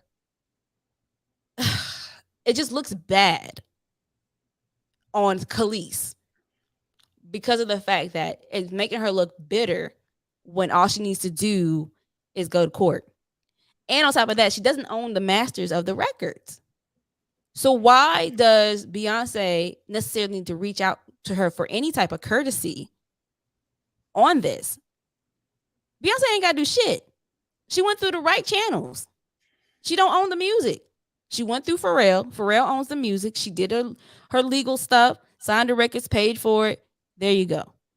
And the fact that Kelis is making such a big deal on this little faint sound of energy on the background, it's just driving me nuts. This should have never been a thing. I'm sorry. I feel like, I understand she found out when everybody else did, but if that's the case, you should have picked up the phone and said something to Beyonce, because obviously you got a close line to it through Solange. You just want everybody to be on your side, to go off and go crazy. Like, that's ridiculous to me. You talking about somebody that's 40 years old and got 3 kids. How old is Kelis? Kelis got kids too. Don't take this stuff to social media. Handle it like grown women. Okay, I'm done. I have a retort. Okay. And here's my problem with the whole thing. Like, we admit the music industry is shady and people do shady, fucked up things. But when our favorites are involved, suddenly it becomes, oh, you should have read the contract. Oh, you shouldn't have signed the contract. Oh, so these behaviors are okay once names that you like get involved. Like, I've seen people defend Diddy, one of the worst offenders of this type of shit. Oh, you just hating on a black man. Oh, it's okay when a white man does it. You just hating on Diddy because he's successful. You should have read the contract. You should have read the contract. You shouldn't have signed the contract. Look, the music industry preys on poor people who don't have shit. And when you put a stack of money in front of somebody, say, sign here, and this is yours right now, most poor people are going to take that money, no matter what. Poor people. Talented exactly. Hey, I could pay my bills for this month with this money right here. Fuck it, I'm signing. Okay. So that's one problem I have. Like, if you're going to critique the music industry, it's got to go all the way. And we got to admit, black and white people and executives and artists are at fault here. To be fair, she has spoken at length about Pharrell. She's trashed. We talked about it on the podcast. She had a whole thing a few years ago when the 20th anniversary of Kaleidoscope, her debut album, came out. and she had mixed feelings about it because at one point that was an album that put her on. But now she reflects on it and she's like, I don't know any of that music. They hold me out my contract. I didn't get any songwriting credits on it at all, so I don't even get residuals off of it. She got hold on the contract. And she said they made promises to her. And then when she went back to them about those promises, they said was not in the contract. That's fucked up behavior, man. Like, and there, I don't think there's any defending that. Now, we don't know what Pharrell's take on this because Pharrell's never really talked about this. He's not a drama, controversial type of guy, period. You know, so he's not going to address this ever, I don't think. No, but he's not. Yeah, but it's fucked up. If what she says is true, it's fucked up what happened to her. You know, to be as big as she was and have nothing to show for it financially, while people like Pharrell, and to be fair, yes, they did produce the songs, they did write it, but those songs wouldn't be shit without Kelis. Okay, they tried to make some other female artists pop too, and it didn't work. People like Vanessa Marquez, other people back in the day, they couldn't get those girls on. It worked with Kelis. They tried to do the same thing with Tiana Taylor too, and then Tiana Taylor left. Yeah. So they like Kelis, it was her too. Okay, even if it's off of their beats and they were writing some of the songs, it was Kelis's image that made it pop. So there's one thing, and like I said, I just think she has a point. You know, these people involved always talk about artist ownership when they have something to sell us. You know, they're getting on title. Hey, we have to pay artists more for their music. This streaming stuff is messing up the artist's payroll, and they're not getting paid enough for their art. Join Tidal and support artists. Jay-Z, support artists. Pharrell was selling something a few months ago, and he was saying the music industry is so shady. We need to support more artists. So these same people who are guilty of this behavior potentially have nothing to say when one of their own people complains about what they did. But when they have something to sell back to us, it's all about artist empowerment. She spoke about that as well. She had a few clips out about this. This was only one of them. So my point is, man, I think she has a point. I think Beyonce could have included Kelis in the creative process and gave her a songwriting credit. I don't think that would have hurt to do, you know. And people who I've heard a lot of talk about songwriting credits and how people don't deserve them if they didn't write the song, but that's bullshit, man. Because I can think of at least 2 cases where I know somebody didn't write a song and they got credits for it. George Michael, Careless Whisper. The other guy from Wham, I think his name is Andrew something. I forget his last name. He didn't write that song. He admitted he had nothing to do with writing that song. He got a songwriting credit. And that song is so big now that he admits he still gets huge residual checks off of it. And that's just off George Michael being nice. You know, there's other artists out there. Oh, go ahead. Sorry. And also Robin Thicke for Blurred Lines. Remember when the lawsuit happened and Marvin Gaye Estates sued Pharrell and Robin Thicke because they both had writing credits on that song. And Robin T.I. Thicke too. went to court. Yeah, T.I. too. Robin Thicke went to court and said he didn't write shit. He said he was in the studio high and drunk as hell, and Pharrell was doing all the writing and composing. But Pharrell still gave Robin Thicke the writing credit. Yeah. So you telling me they couldn't have broke off Kelis something for her own album? I That think song blew. Oh, go ahead. Sorry. Oh yeah, no, I was going to add to it. You also see people giving their kids their little baby kids. Blue Ivy Carter probably got a writing. So well, she sung on Brown Skin Girl. Come on now.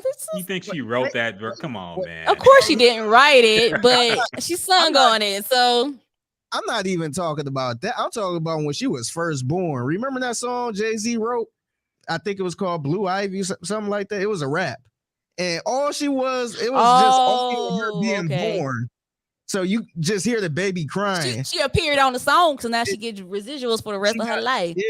Yeah, I get. She worked hard. Right now. I get what you're saying because it does happen to a lot of artists that they do these songs and they don't get any residuals on it, any streaming, anything like that. Like with Blackground Records when they released all the albums that they have done in the past, and that includes JoJo and Toni Braxton too, and even with Aaliyah, because Aaliyah's family doesn't get any rights to her music. They don't get any residuals for her music. But if you know, a lot of times artists will not promote a song anymore because, or music anymore from that particular record because of the fact they don't get any credits from it. That's the same thing that happened to Toni Braxton and JoJo. JoJo was big on that. And you know also what JoJo did? Re-recorded her songs so that she can get streaming rights on it. And I'm not saying that Kelis should probably take the same route because she's probably not in the same headspace anymore to record those type of songs. But that's what JoJo and what, because even with Taylor Swift, and Taylor Swift was one of the biggest ones. She has a huge catalog, and Scooter Braun bought the whole catalog just because. And she also said that he did that to be spiteful, so she doesn't get any money on any of those records. So she has gone back. She's done it for a couple of albums now. I think she did it for 1989, and she did it for another album too recently. Yeah. Red. She did it for Red. Re-recorded those whole albums and made her own versions of those songs so that she can start getting streaming rights on them. And you know, maybe that's the way to go because Ashanti's even doing the same thing because same thing. She doesn't get streaming rights or any residuals on those records from Murder Inc. So that's something to think about. You know, I don't believe that at the end of the day, the way that the music industry is, like you said, they go after poor, talented people. They can't afford a lawyer. They can't afford to like go to someone and say, hey, read my contract for me like that. Because even when you look back at the New Edition story, what happened to them? Yeah. This happens all the time because they know that people can't understand the freaking words that they're reading in this contract, you know, verbatim. They're just happy they're getting signed. But once you get through that and you get a little bit of money, then maybe it's time to go back and read that contract. But also, you want to believe that your people have your best interest. You know, you should never believe that. I do. It's like an employee and an employer contract, especially when you're in radio. At the end of the day, the contracts that you sign, they are not for you. They are for them. They are to protect them. So I agree. But you have to also admit that part of the pitch is this was the same shit that Diddy did too. Like, don't sign with them white folks. I'm gonna look like I'm you, man. I'm your brother. I got your back. Like Pharrell seemed like a very, like if I met Pharrell, I'm sure I wouldn't assume he would ever lie to me ever. He just seems like a super nice guy. Okay. Yeah. So like when you see Pharrell and you're talking about your contract and your future, you're not thinking, oh, he gonna screw me down the line. He's like, look, this is super talented. This guy's running the game right now, and he wants to put people on. He seems genuine about it. They want to believe that. And that's part of the hustle. Like, you're right. You definitely should read and be more cognizant. But they also use the pitch of don't sign with the white folks, sign with me because I got your back. And they use that against you. It's kind of weaponized in a way. And that's fucked up, man. So that's part of the pitch is to believe that your fellow black person wouldn't do you like a cold-hearted white executive would, even though they would at the end of the day, a lot of times. People that have the money and the power to do you dirty will do you dirty. They want to put money in their pocket, so that's what they're going to do. And so they're going to cut you out of certain things. And probably even at that time, like, obviously streaming wasn't around. I don't even think YouTube was around yet. You know, like these things were not happening. You got your money through touring and appearances on different things and endorsements. So probably in Kelis's mind, like you said, like she's good. She's making all this money doing other stuff. She ain't worried about this. Now it's coming back because you have things like YouTube Music and you have streaming services, you know, and people that want to sample her music because, I mean, you think about the music industry, every 10 to 15 years, a new artist is sampling an older artist that was out over a decade ago. And so now this is what's coming out to play. And it's sad. Unfortunately, it is sad. But the more times you see this story, it makes you like have to think twice about the contract that you're signing. So therefore you can protect yourself. This is why like a lot of artists now sign with like the record label Empire. They are one of the largest independent record labels, period. Everybody gets their money. No, Empire doesn't touch shit. It's all theirs. But they didn't have that process back then. So they had what they had. And so, you know, I understand why Kelis is upset. I can understand why she wants a courtesy call or, you know, a courtesy lunch from Beyonce. But again, I still feel like she's mad at the wrong person. Obviously, Beyonce knew what the hell she was doing because, her father was her manager and got her shit straight. So she knew what to do for herself. Kelis didn't have that same opportunity. So if anybody samples any of Beyonce's music, she owns her shit because she's done that from the get-go. Because she had somebody really watching her and watching her back. Obviously, Kelis did not have that, unfortunately. And it's sad. It is sad. But again, I say the anger is misplaced. And I do still feel like that it should have been handled off of social media. Okay. Figgy, I want to get your thoughts on this, man, because I think me and J Bell kind of agree. We disagree on the finer details as well. We do. So what are your thoughts on this, man? Whose side are you on? Do you think Kelis has a point here, or do you think that Beyonce don't owe anybody shit because she's Beyonce? Yeah. I think to be honest, I think she did have a point, man. I think like what she was saying wasn't wrong morally, but I think at the end of it all, she didn't own that song. Unfortunately, we know about what happened or what her side of the story of what happened and the reason why she don't have any parts of that song. So I think to me, I'm sure Beyonce probably went to Pharrell or whoever was in charge of that little sample part. Yeah. So, to me, I mean, unless Beyonce and Kelis was super cool, I don't understand why she had to like hit her up. Like, so she's supposed to just make a call and say, hey, I'm using your voice in a song or whatever. Look, man, Beyonce seemed like a busy woman. I think she probably just, she probably got her peoples to, clear the sample and that was it. Like, why do she have to sit there and make a phone call and have a lunch or, conversation with somebody that don't even technically own the song to me? Yeah, that's what I'm saying. I'm just kind of thinking from Beyonce's point. Like, yeah, I mean, if Beyonce want to be a real nigga and just say, hey, look, like, just let you know. Yeah, I know. I'm just letting you know. To me, I would probably do it, but I wouldn't say Beyonce is wrong and, she deserved the smoke. I feel like she probably got a lot. She probably going through making the damn album. And so now she got to sit there and call somebody who don't even own parts of it. I'm sure Kelis owned it. She probably would have called her and, chopped it up with her, probably brung her to the studio. I don't know. But like I said, Kelis, she's not wrong at this. And I would probably feel the same way too if somebody took our shit and if we didn't own it and they took our shit, I was like, damn, you could have hit me up or something. But yeah, I think it's a bigger beef. I think Kelis releasing this video, I think it's more of a beef with Pharrell. I think that's just adding on to the stuff she's been saying over the past few years. Her, going through that situation. And with Beyonce, being in the mix now, she kind of was like, yeah, she probably felt some type of way about that too. But I'm not mad at Beyonce for not, personally calling Kelis to say, hey, by the way, I'm using a little tiny piece of your song that you probably won't even recognize. So I'm not super mad about that. It'd be one thing if Beyonce was remaking Milkshake and remaking the hook, remaking the beat and all this other stuff.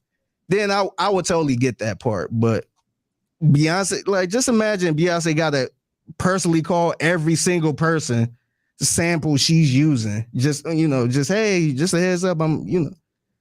Like, I just don't think she would probably have the time to do all that. She probably just got to go. She probably just going through the labels or whoever owned the sample and just keeping it moving.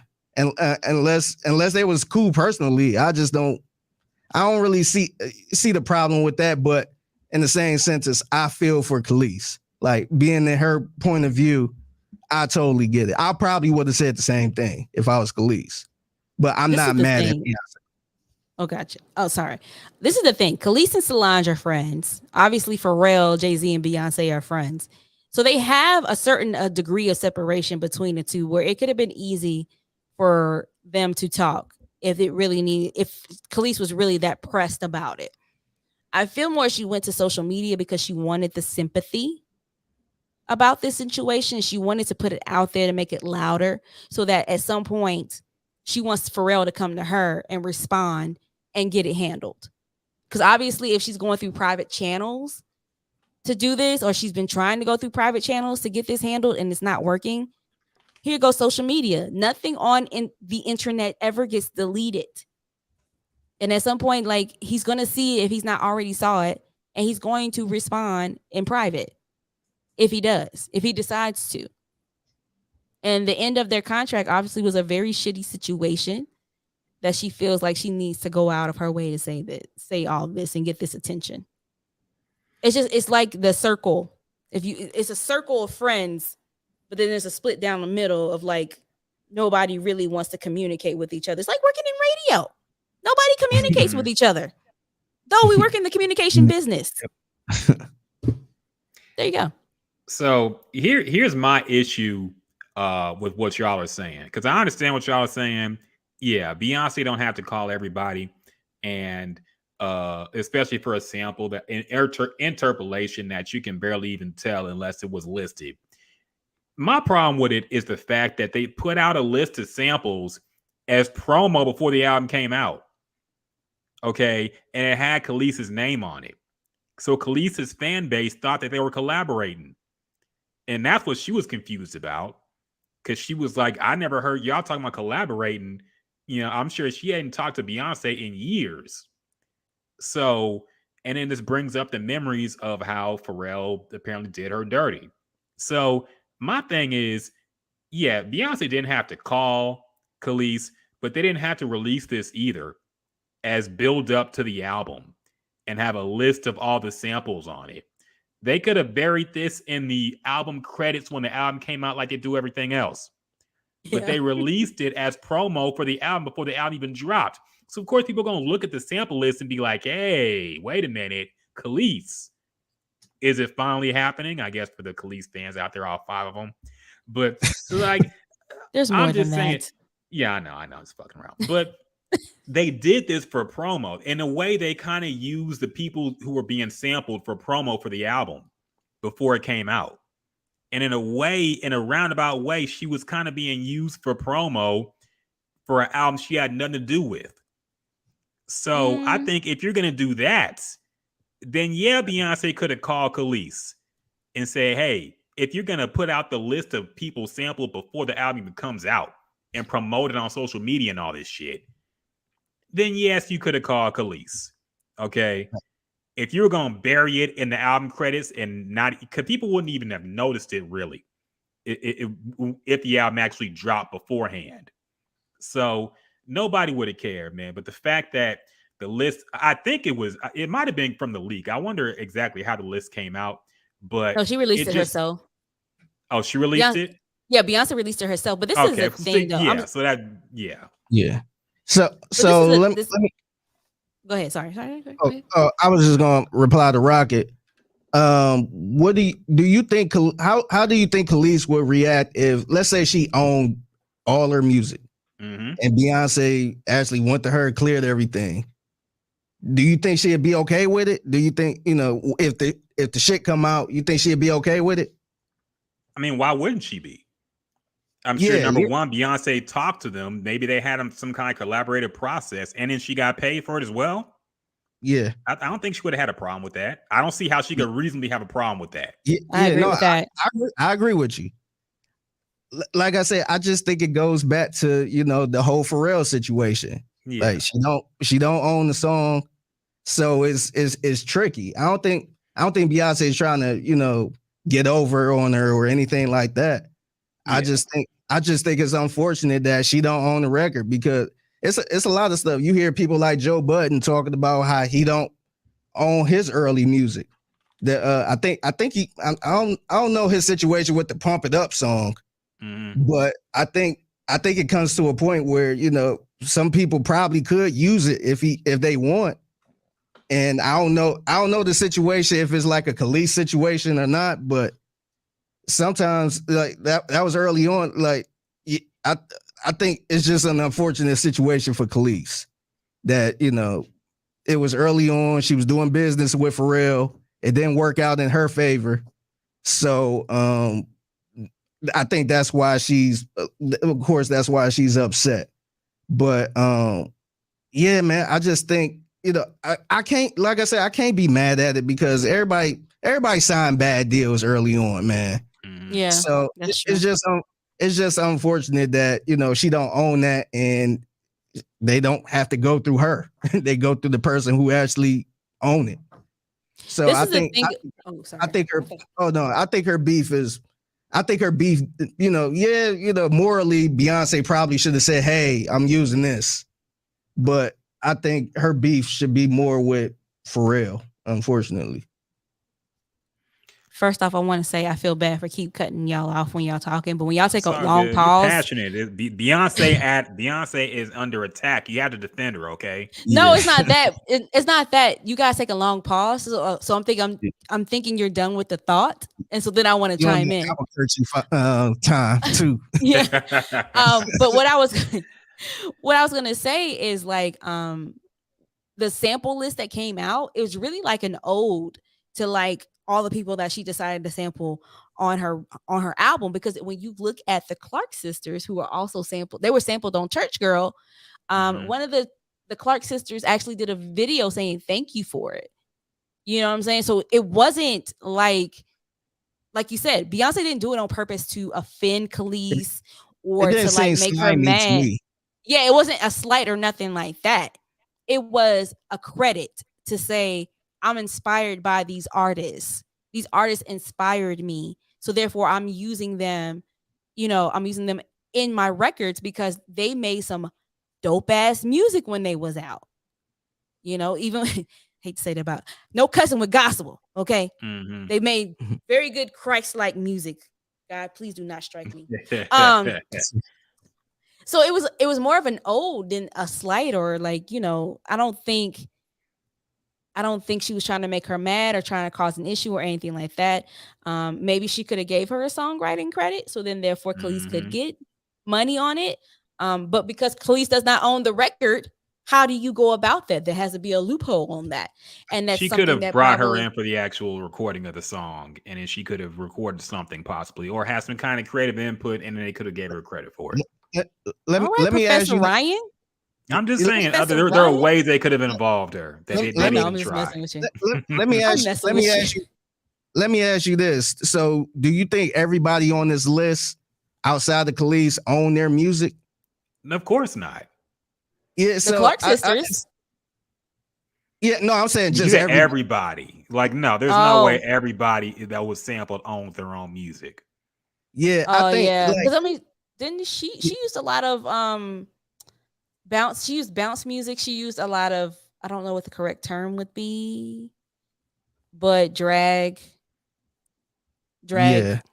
artists in it, because I saw an article about one of the drag artists that she used in one of the records, and I forgot what the name of the song was because a lot of the letters were blocked out, but it was like the beginning of the song starts with a C and ends with a Y.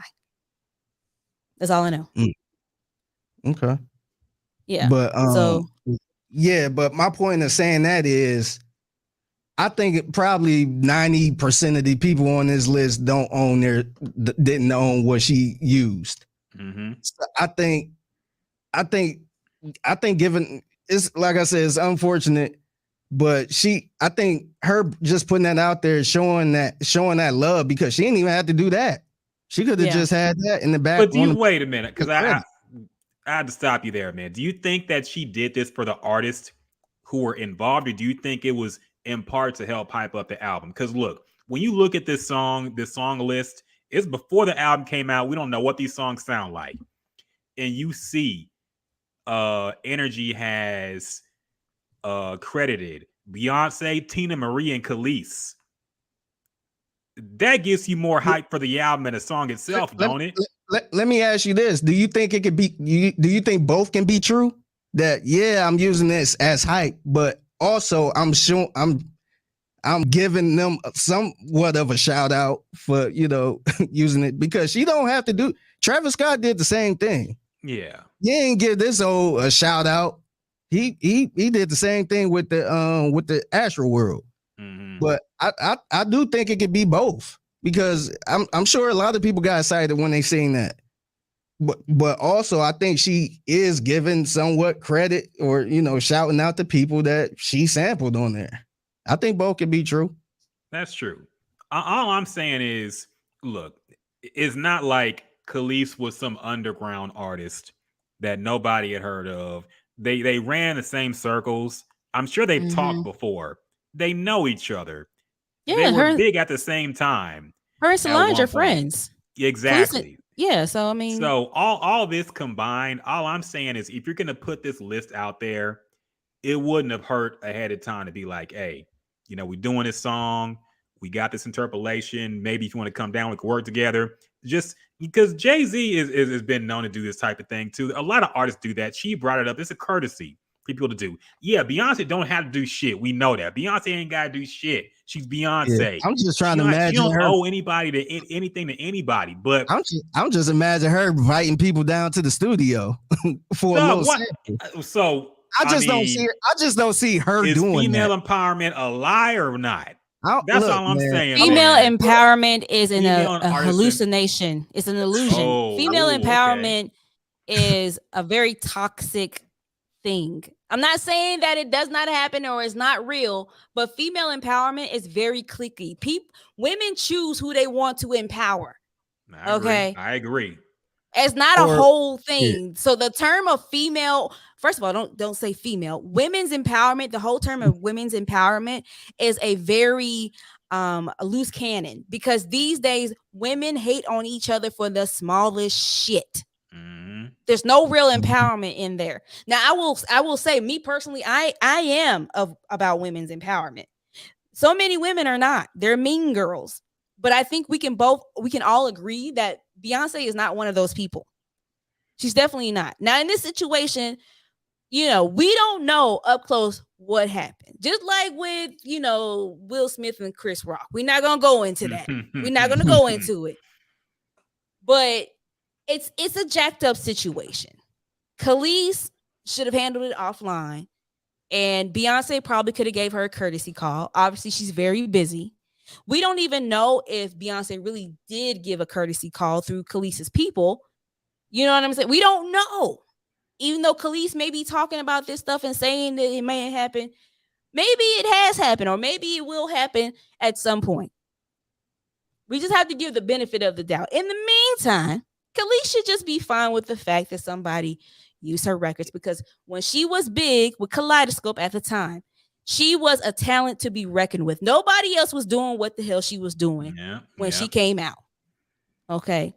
I'm not gonna lie. I Hate You So Much, like so right now, that song came out. That song played every hour on television. I hated that fucking song. But it was a hit. Milkshake. When it dropped, I loved I Hate You So Much. I hated fucking Bossy. I hated Bossy. Bossy I like hated one of that my song least too. favorite songs of all time, probably. Yeah, but that was her biggest song, though. Yeah, that Alton Pharrell was even part of that. Yeah. Well, Bossy was big because Too Short was on it. Let's just be honest. Too Short was way past his prime at that point. Let's be real. Right, he was, but he made the song hot. He did kill it though. He did kill on the verse.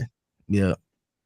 But but like I said, I mean, could you argue and say her putting this list out was somewhat of a women's empowerment?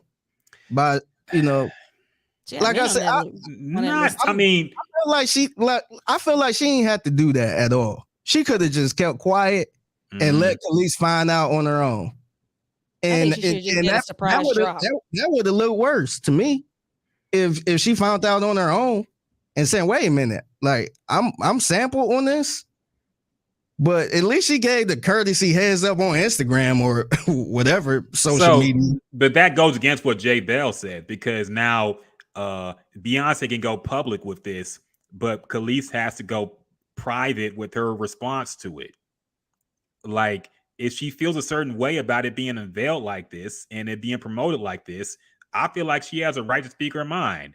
Now, and to be fair, she is mad at Pharrell too. She went at Pharrell in the videos as well. It's not just her being mad at Beyonce. She's just upset that Beyonce ain't give her a heads up or anything like that as a courtesy, which you can say it's petty and silly. Fair enough. I just think she has a point personally. I understand what y'all are saying. She technically don't got to do shit. Okay, Beyonce ain't got to call nobody or say nothing. A damn thing. Exactly. Let me ask both of y'all this: have y'all ever been in a situation where you ask somebody, "Hey, can I use this or can I borrow that?" Have y'all ever been in a situation like that? Of course. And I recently was, yeah, and you use it, borrow it, do whatever, and somebody out of nowhere say, "Hey, who told you to do that? Who told you to do that?" Oh no, like a friend or something.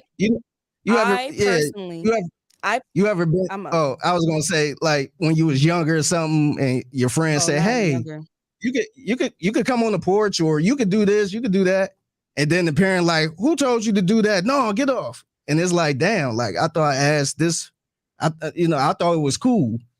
So I think Beyonce just kind of went to the source a little bit and felt like she didn't have to. And you have to also put into perspective the fact that she's friends with Pharrell. Yeah, so it's clear she's choosing Pharrell's side in this. Yeah, and which is also problematic in a way, but hey, it is what it is. If it's his, like I said, you know what I mean? If she want to be a real nigga, just say, "Hey, what's up? What's up, Kelis?" Yeah, but or she could just not use it. Period. That's another option that we're missing. She could have not even used the damn sample. And then so how many liked it so much? So how many people was on this list? Like, do she have to call everybody on this list? All 16 records were like accredited. They were credited with let's see who's let's name everybody on the list, okay? Can we Princess bring Loco it up? and Tommy Wright III. Princess Loco was dead. I'm sure Tommy Wright III knew because he got paid for it because he owns that music, I believe. Yeah, I was gonna say call them call the parents or call whoever, their family, and say, "Hey, Tina Marie is dead." I don't think she called Tina Marie and asked her if she probably called her estate though. She called the estate because the estate owns the music. Yeah, exactly. You definitely got to call get the that clear. Hey, it's Beyonce. I just want to let y'all know I'm gonna use the sample. Right? You're being sarcastic, Figgy, but that's 5 seconds of a fucking phone call, man. Beyonce can't do that. It's not me. It's not me sitting here doing that. It's Beyonce probably doing a million things. So, come on now. No, she went to the source to get it cleared. Why else she got to go out her way and send birthday cards and shit, man? No, you're. But she does do that. She sends birthday cards to people. Of course she sends her friends bouquets. They're her friends, but her and Kelis are not friends. How long has Beyonce been working on this fucking album, man? You telling me she couldn't in this whole time when she was recording, she couldn't? Beyonce is just so busy. She can't do a 5-second phone call to one of her old friends. She got 3 kids. Because she that other people watch out for. Let's be real. She got nannies. All she got to do is get the shit clear, man. Figgy, pause for a second. Let me go to the source and get it clear. All right. Figgy, pause for a second. Beyonce may have nannies, but you got to remember, for the past 2.5 damn years, we've been inside. So she probably been taking care of them kids herself. I'm pretty sure she got to stay. Nannies talking out and watching them. Come on, stop. She probably was helping them kids with herself. She take care of her kids. Right, but at the same time, too, if you read the liner notes, you know what I'm saying? She spent a lot of late nights in the studio, and probably during the day, she was around her kids. She took care of her kids. She kept doing other things. She has businesses and things like that. Now, I'm not saying that that's an excuse not to call Kelis, but we all know, just like Kelis is a very busy woman, Beyonce is too. At the end of the day, both parties, well, really one party, because Beyonce probably can care a fuck less. You know what I'm saying? Pharrell and Kelis need to work this shit out. We need to leave Beyonce out of the equation. Kelis and Pharrell need to work this shit out. I'll take it a step further. I think if Beyonce want to be a real, I keep saying real nigga. If she want to be a real nigga, just give her credit on it. I agree. I agree with that because look, this conversation. Because ain't nobody else really complaining like Kelis was. Mm-hmm. So if everybody else is happy about it, everybody else cool with it, but apparently Kelis is not. So I would reach out and say, "Hey, sorry you feel that way. Sorry you going through that. Here, I got you." Yeah, I think that would have helped too. Yeah, I honestly feel like nobody else is mad about it is because they feel honored by Beyonce to sample their music, for one, and two, more than likely they own the music. If you think about a lot of underground bounce artists and underground dance music artists that were probably featured on it, even Tina Marie, whose estate approved of it because they have to approve of it. Donna Summer's estate had to approve her using that sample on her song Summer Renaissance. They're happy with it because they know the giant that Beyonce is as an artist. They respect her as an artist. The fact that Kelis is so mad, that says a lot and a testament to the fact. I think it's more about the relationship. They haven't talked in years. They're not that close anymore. Because you think about it now, Nas and Jay-Z are cool. They're friends. Mm-hmm. When they weren't cool, she was married to Nas at that time, but she's always been friends with Solange. So it's about the relationship that her and Beyonce have or had. And they don't have that relationship anymore. So it's a principle, but like I said, because we keep going around in circles about this conversation, Kelis and Pharrell need to handle their business. Leave Beyonce out their equation. Yeah, but here's the thing, and I'll leave it at this. Okay, let's imagine to put yourself into it, like Figgy. Let's say you were cool with somebody and y'all had a mutual friend as well. And then you had beef with that mutual friend. And so y'all don't talk no more. And you always felt kind of weird about it. And let's say he's a producer at the damn radio station. And let's say that the guy you don't talk to both of them anymore, basically. But the two dudes and one of them you weren't cool with at all, started using one of your drops, something you made. Now it's not the end of the world, but you would feel a certain way knowing that person is still. I know I'm making this real confusing, but basically, the point I'm getting at is the fact that her relationship with Pharrell is just so fucked up that it looks like a mess when she is working with Pharrell. And it seemed like, because when you have a problem with somebody and you might have a mutual friend, you start to imagine things in your head like, I bet they're talking about me. I bet they're being petty about me. I bet they're just trying to fuck with me. And this is what she's going through right now. Yeah. And I don't think it's that deep, but I'm just saying how she probably feels when she has a problem with Pharrell and Pharrell's still cool with Beyonce and they're working together. She sees her name listed in some shit. She's not going to take it as a sign of respect. Yeah, she's going to take it as a power move and a diss by Pharrell. Yeah. And I totally get that. And I said earlier, I probably would have did the same thing if I was in her position. I would probably be offended too. Wait, Holly Rachel Worshiper says, are a lot of artists lined up to sample her music? Is she talking about Beyonce? I think she's talking about Kelis. Oh, I mean, maybe.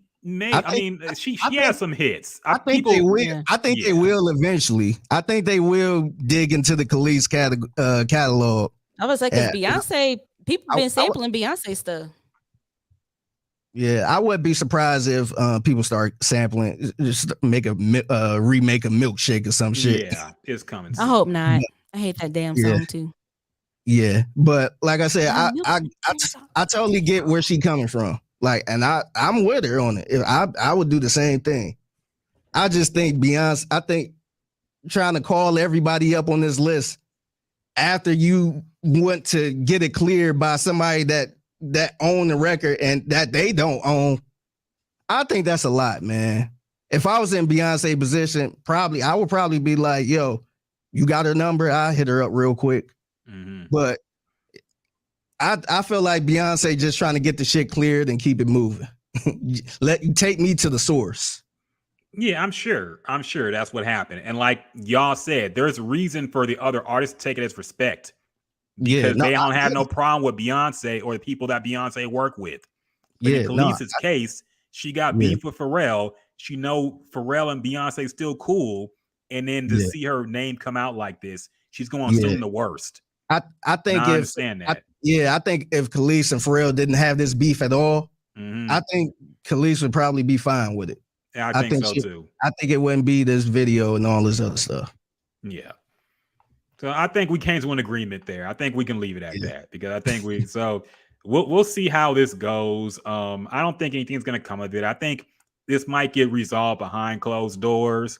Maybe somebody, Beyonce might reach out, maybe Pharrell might reach out. We might not even see the resolution of this, but it might not get resolved. Yeah, Kelis might say, "Hey, we talk, we good." Yeah, so I doubt Kelis is going to say that. Yeah, I think that's probably what's going to happen. I think so. We'll see. We'll see. If anything develops, we'll of course talk about on the podcast. But yeah, leave it at that. That was a good discussion, though. Yeah. So we don't want to hold you too long, J Belle. We know you got things to do. It's getting kind of late. No, you're fine. You're totally fine. I'm good. No, well, in that case, we gonna do what a bro knows. Okay, we got a lot of relationship things to talk about. A lot of y'all think y'all women are doing.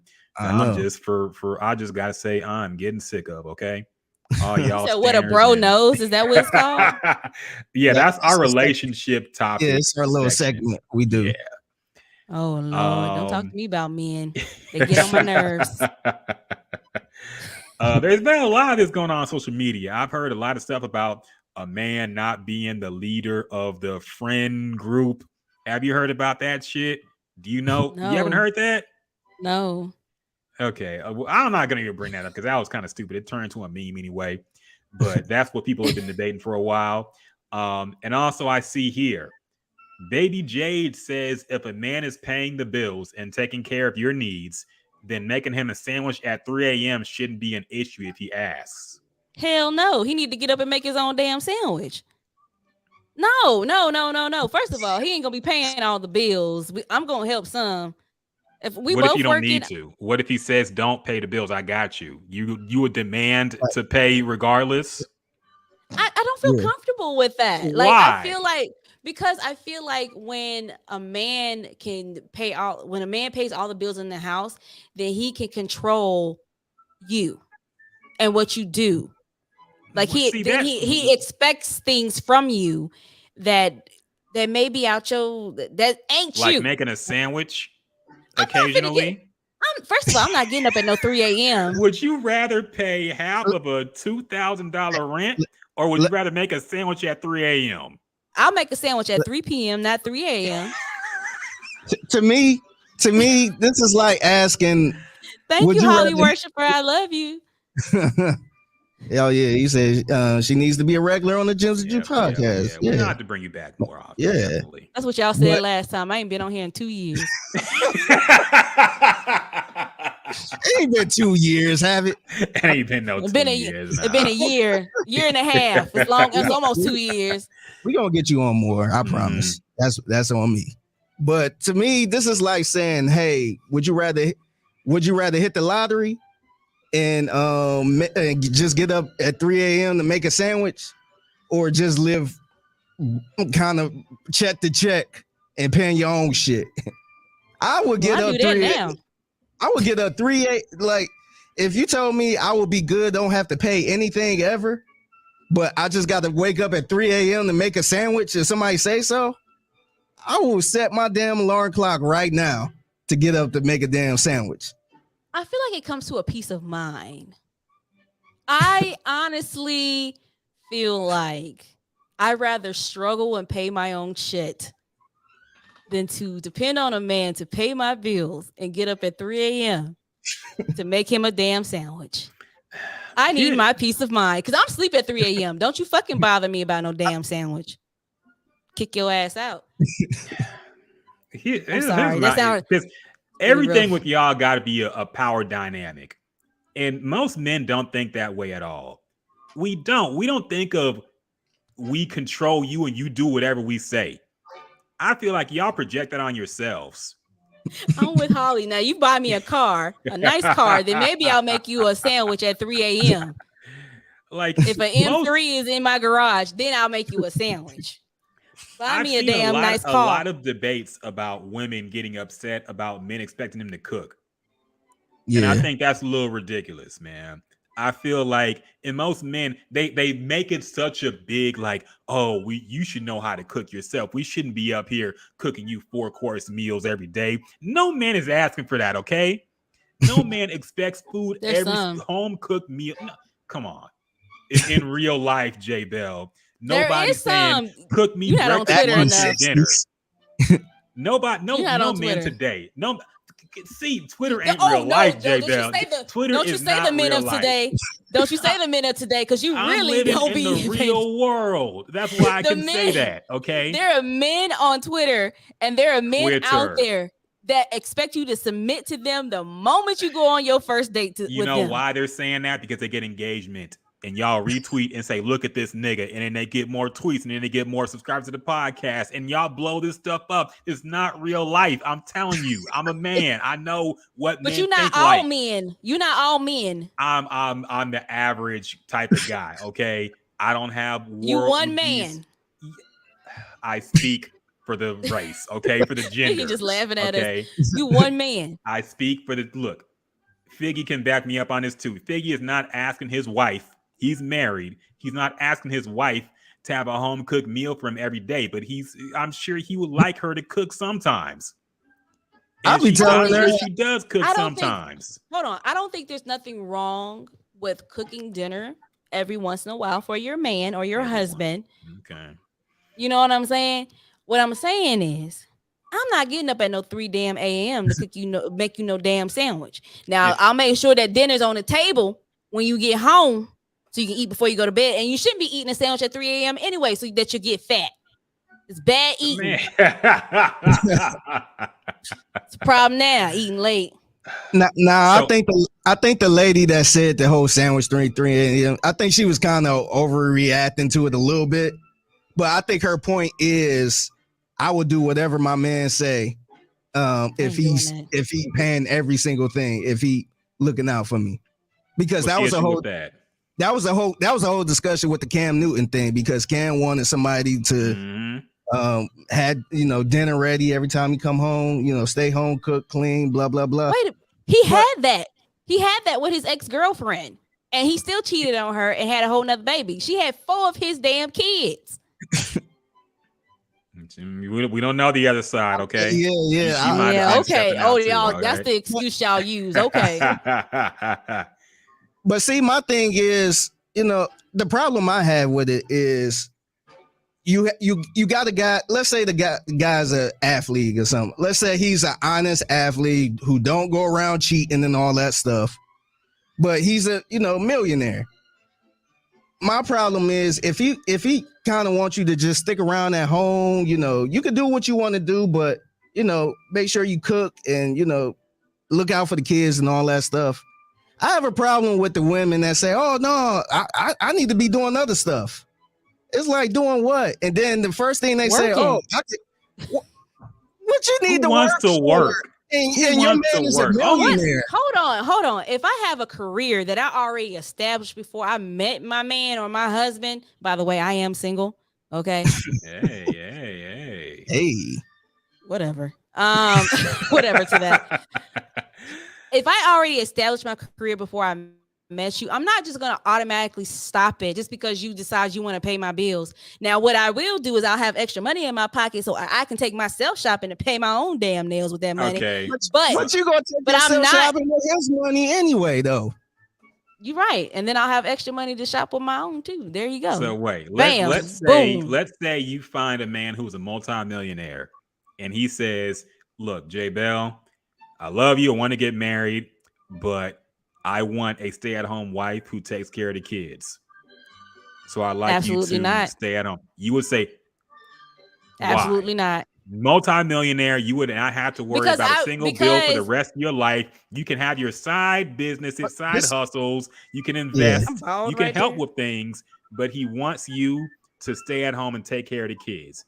Why would you not do that? I have ADD like a motherfucker. I need to always be doing something, and it ain't gonna be taking care of kids all damn day. Number one, I'm only having 2, so if he wants more than that, then he gonna have to figure something else out. And number 3, I was raised by a man. My father raised me by myself, and he always has raised me to the point of I have to do for myself. So that habit, I will never be comfortable with doing. I will never be comfortable with my man taking care of me, because the day he decides he don't want to take care of me no more and decides he wants to put me out, then what the hell am I going to do? What am I going to do? Now I got to start over.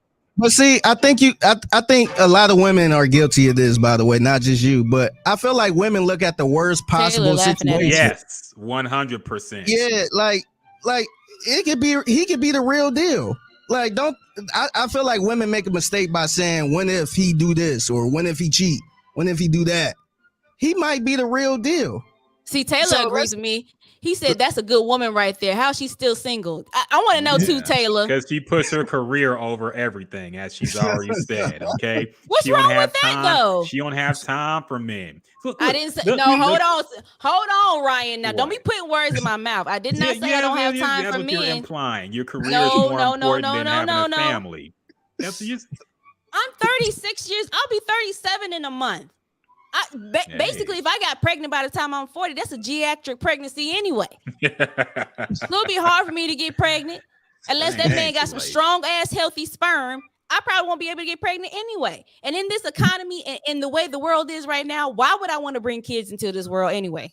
Because kids are cool. You want kids? Kids are expensive. The man gonna be taking care of it in this hypothetical situation. Okay. Okay. That's great. That's awesome. But at the end of the day, I established my career before I even met you, before you was even a thought in my mind. I'm not going to stop that. Why would you not? Because I would be bored being a stay-at-home mom and wife. See, I have to have a job. Yeah, I think you. Okay. Oh, wait. Hold. The compromise would have to be he helps me start my own company, my own production media company. Then we have time for that because he's providing for you with the millions of dollars he got. He can use that $1 million to invest in my company. And see, I think he probably would. He probably wouldn't mind you working. Stay at home. See, this is the thing. If you're doing something you love, I'm sure he wouldn't mind it. He wouldn't say no, stop doing radio because I need you home. Ryan. Yeah, I think the whole thing is he probably wants you more at home with the kids and stuff. If he say, hey, babe, let me build you a studio in the house. You can still do your thing, but still be around. Make sure dinner is ready. And I want a home cooked meal type of thing. I need to refill my glass. Yeah. I don't see nothing wrong with that. I would take that. I feel like men say they want a woman that's at home that takes care of them hand and foot and takes care of the kids and all that stuff. But then when they actually have it in front of their face and the woman has basically so much free time and always in the man's face, then that becomes a problem. And then the man wants to cheat. I mean, he's gonna cheat regardless. That's one thing. You can't ask for two things at once because if the woman is at home and she's your stay-at-home wife and the mom, she gonna nag your ass because she ain't got nothing else to do. Her whole life is you guys. What? She can't leave. Why can't there be just peace and calm? Why she have to be nagging? Why she have to be complaining? That's asking for too much. Ryan, you're asking for. I don't know what you're asking for. You're asking for a Stepford wife. What? You asking for a Stepford wife? I'm saying keep her on lock. What is dog? You're acting like I'm asking for her to grow wings and fly away and fucking. You're making no sense though. You have to choose between the two. Why do you have to choose between the two? Because if you want to stay at home wife and mother, she's literally her life surrounds and evolve. Like it's around you guys. It's around her husband, making sure her husband is always taken care of, has his clothes ready, his food, his dinner ready, all that stuff, and then taking care of the kids, making sure they get off to school. And then in the middle of the day, what is she gonna do? What is she gonna do in the middle of the day? And see, and look, and like I said, we kind of think of the worst things possible. But let's say this man is a millionaire. You're not just going to be in the house. You're not going to be in the house the whole time. I'm sure you're going to be shopping. Yeah, because I know exactly. I actually shopping gets boring after a while. So what would you like to do if in the perfect world, if you had to choose your schedule with your millionaire man? What type of things would you be doing? Just work? If he's a multi-millionaire, if he invests in my media production company, meaning build me a studio in the back of the house where I can do my podcast, I can do video. Basically, I'm setting myself up to do my own thing independently. I don't have to work for no company. I'll be a stay-at-home and wife because you know why? Between those hours while you're at work and the kids are at school, I could be working on that content to put out. That's what a lot of stay-at-home moms do. I actually know a stay-at-home mom who, she don't have to work she don't work at all. All she do is first of all, her kids are homeschooled. No, we ain't doing that. Yeah, so she do that, but she do all type of random shit while her husband gone. And she perfectly fine with that. And she actually went to school and got a degree in something in the medical field. So if shit hit the fan, which every woman feel like shit gonna hit the fan at the end. Because men decide at any point in time when they're done and when they're no longer wanting to be with you or be in love with you or no longer want to hold on to you. I didn't say that. Did that come out my mouth? You're putting this all on men though. Like men just arbitrarily decide we're done with you. Number one, I feel like men. What does the title say? What a bro knows. Yes. Ain't this about men? Okay, then. I feel like, look, I'm saying I feel like men will cheat. That's one thing men do. Like we can cheat. We have the propensity to cheat. Look, we can't help it. We get horny. We see a fine bitch. We want to smash. Okay, that's why she gotta be a bitch though. Why she gotta be a bitch? You know what I mean, girl.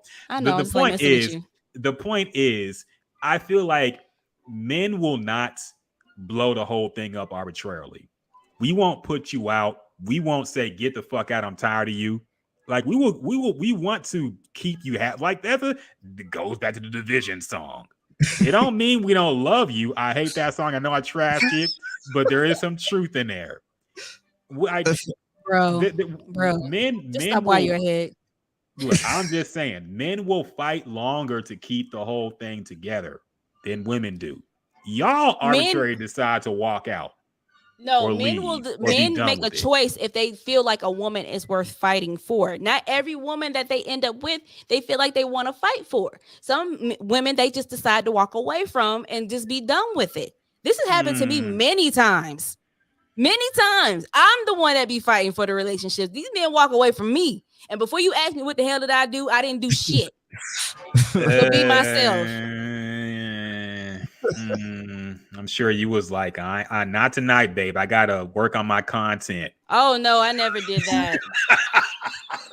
I never did that.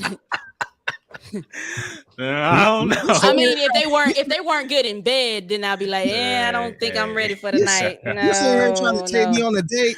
Bitch, I got radio to do. I gotta do goddamn right. Video, okay? I got a career. I ain't got time for your dates and flowers and shit. Both of y'all ain't shit. Okay. And back to what you saying that men just don't decide to throw a woman out. Have you not seen Diary of a Mad Black Woman? You're talking about movies. We are now citing Tyler Perry movies as like real life experiences now. Hey, that's happened in real life. Some woman has been through that. Don't play with me. So what about the other Tyler Perry movie where Taraji pretty much broke up with the dude and the dude became a billionaire the next day? And he got married and all this other shit. Remember? She don't remember that one. She didn't see that one. Sure. Oh, Acrimony. No, nope. She worked hard to make sure he finished school, and then once he became a millionaire, she didn't. No, she didn't. Taraji dipped, didn't she? No, she was still married to him. He started cheating on her, and then she tried to leave. No, he did her dirty. Boy, don't make me look up the title. Don't make me look up. No, because remember her sisters were sitting there saying, "Hey, you need to leave this broke ass dude. He over here trying to make a career that ain't about to be nothing." And it was some invention. I think he used all her money and all this other shit. And when she finally left, his invention skyrocketed, and this dude became a billionaire. The title, it says, it follows a loyal wife who decides to take revenge on her ex-husband who has wronged her life. Okay, this is the plot. Hold on. This is the plot. Melinda Moore is a steadfast, hardworking wife who supports her husband, Robert Gale, an engineer trying to sell an innovative battery design. A running total dwindling balance of the procedure Melinda receives after her mother. Oh, she got money. She got the money. Yeah. She received after her mother's death is portrayed as the couple gets in over their heads in debt, and it fractures the marriage over time. And then they break it down into different ways that she goes after. So let him. me. So I don't think Rock has seen this movie. So let me explain to you pretty much in a nutshell what the movie was. This dude got with this girl.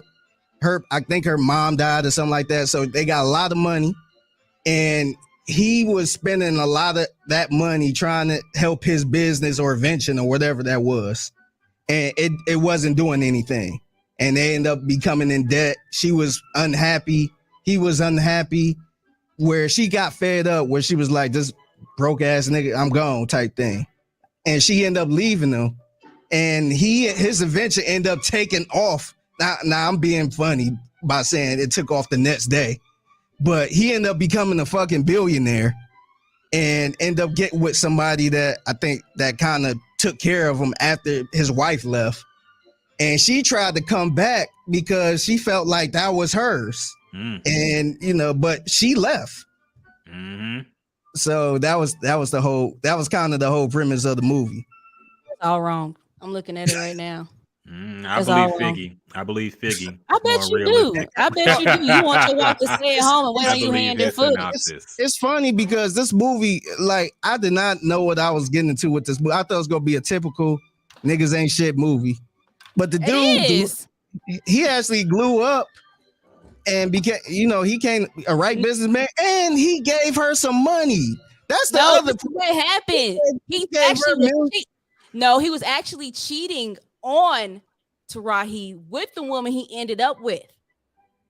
So he was cheating. Did Taraji know he was cheating? Yes, it says here. No. This dude did some real nigga shit, man. He gave her a lot of money for, looking out, where she was good for life. But she was pissed because the other girl, she felt like the other girl was in her spot. And so she went totally crazy. And if she would have stuck around just a little bit more, she would have been good. Because I think in the movie, he cheated like one time, and she kind of held that over his head for a long time. Of course, y'all do. But yeah, we might have to watch that movie as a podcast. I don't hold nothing over your head. If you cheat on me, I'm out. Look, if your favorite Beyonce could get over it, I think you can get over it too, J. Bill. Okay, we all make mistakes. That's Beyonce. Beyonce can do what the hell she wants. Yeah, she's the queen of the world. She set the example. I didn't say all that. Women. She is. She set the example. Oh my God, okay? Ryan! Go back to her man after he cheated. Y'all can be okay too. Okay. No, the hell we can't, because I ain't fucking you. Can.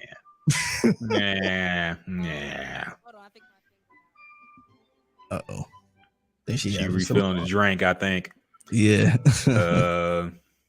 I think she is. I don't know.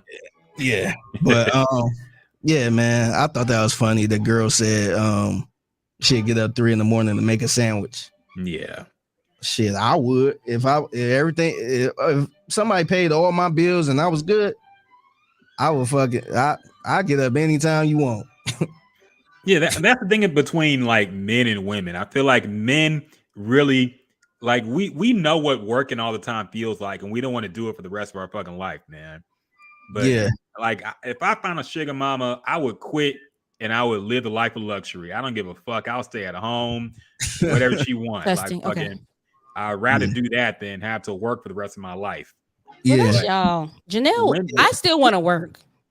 I'm sorry, I do. Why? Like. Yeah. But see, you can still work, but you don't necessarily have to work, though. Exactly. Because, I don't have to work, but I want to work, and I don't think there's nothing wrong with that. The problem is you only want to work out of fear that you'll become too dependent on a man.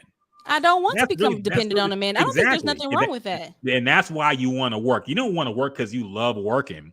You just want to work. Who likes to work? It's my point exactly. But y'all just want to work.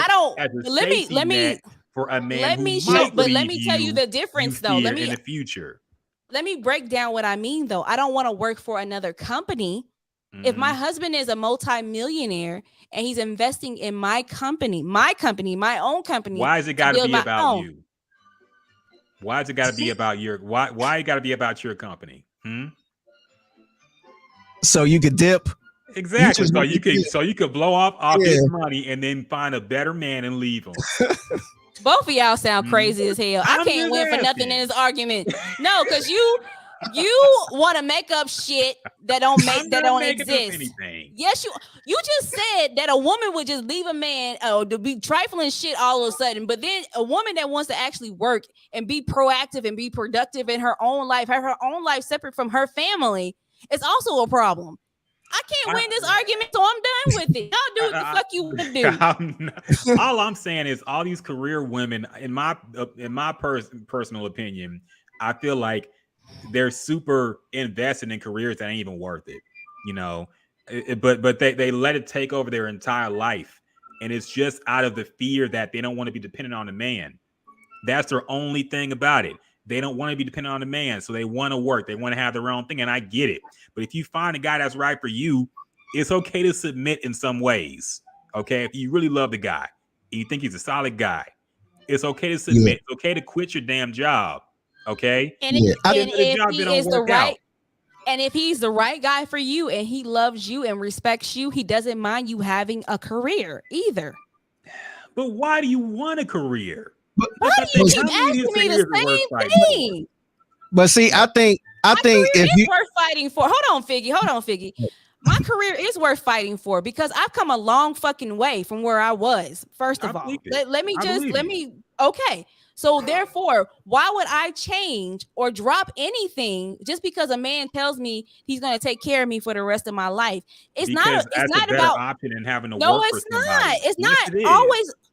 That's why I say if he invest in my company so I can do stuff on my own by myself, not work for another company, then I'm fine. That's a compromise.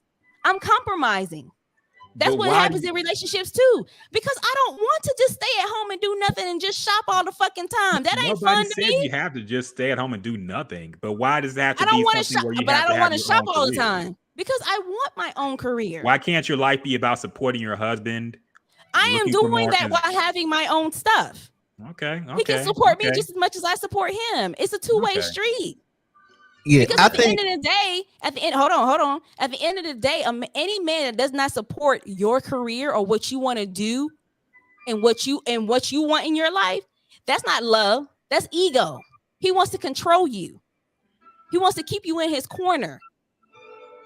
He wants you to have the world revolve around him and you not have nothing for yourself. This is something for myself. Because I literally see it with my mom. My mom dropped her whole life for her boyfriend who's never going to marry her, never going to clean up the house that they live in and do anything with it that she wants to do. He's only holding on to her out of ego.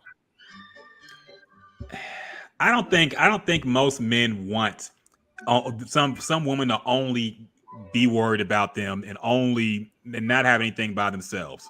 Okay. But my thing is that it's just, I don't think it's asking a lot to have somebody stay at home personally. Tab says, I would still work if I won the lottery. I would have hobbies. Okay. I would not have a job that I go to and answer to somebody else and deal with the bullshit if I won the lottery. I would have hobbies. Women can have hobbies too. And see, I think that's the thing because J Belle, you love, I know you love radio, you love media, you love that type of thing. So we kind of look at that as not really work. So, you doing that, for fun, that's kind of cool. I mean, it might not make as much money, but that's not fun. For fun for me though. That's the difference. That wouldn't be for fun for me. That would actually be work. Because when you're in media and you're in radio, you're working with relationships to get opportunities. Yeah. You're not just sitting on a podcast or I should say, you're not just sitting somewhere and just creating TikTok content just for fun. You're creating most people that do content, they're making money off that shit through brand names, working with brand names and things like that. But you like doing that though. That you enjoy doing that. It's a fun job. It's not. Right. It's not like working a corporate job where, you kind of hate it. Corporate. It's still corporate. No, I'm talking about like I look at our radio job as fun. Like it's still work.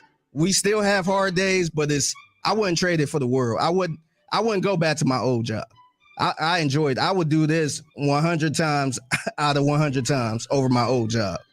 But let's say you wasn't in let's say you wasn't doing radio. Let's say you was working at a clothing store or something like that, and you get with this guy. Would you still work at this clothing store to try to, because you want to, keep that security? Or are you gonna be like, screw that, I'm out. Like I'm good right now. Maybe I could make some money elsewhere by doing something I like. That depends. What kind of discount am I getting in the store? Here we go. When I worked at Levi's, I got 40% off. So I mean, Levi's jeans are gone. That's been expensive. gone now. But if that job is not fun to you is not about to work that joint. You're gonna be like, fuck that. I don't need that shit. It's like I would do that anyway. Regardless if I'm with somebody or single, if I'm not liking the job, I'm gonna quit it, regardless if my husband supports it or not. Yeah, but see, a lot of women have a job they might not like, and then they get with that millionaire, and that's kind of like, oh shit, like I'm out. I don't need this fucking job. I could start my own business. I could, you see a lot of, no disrespect to the Instagram girls, but you see a lot of Instagram girls start their own shit. And that's what I just said, and y'all keep attacking me for it. I still think you can do that and still kind of be that at-home wife without, being, like. That's what I just said, Figgy. I said that.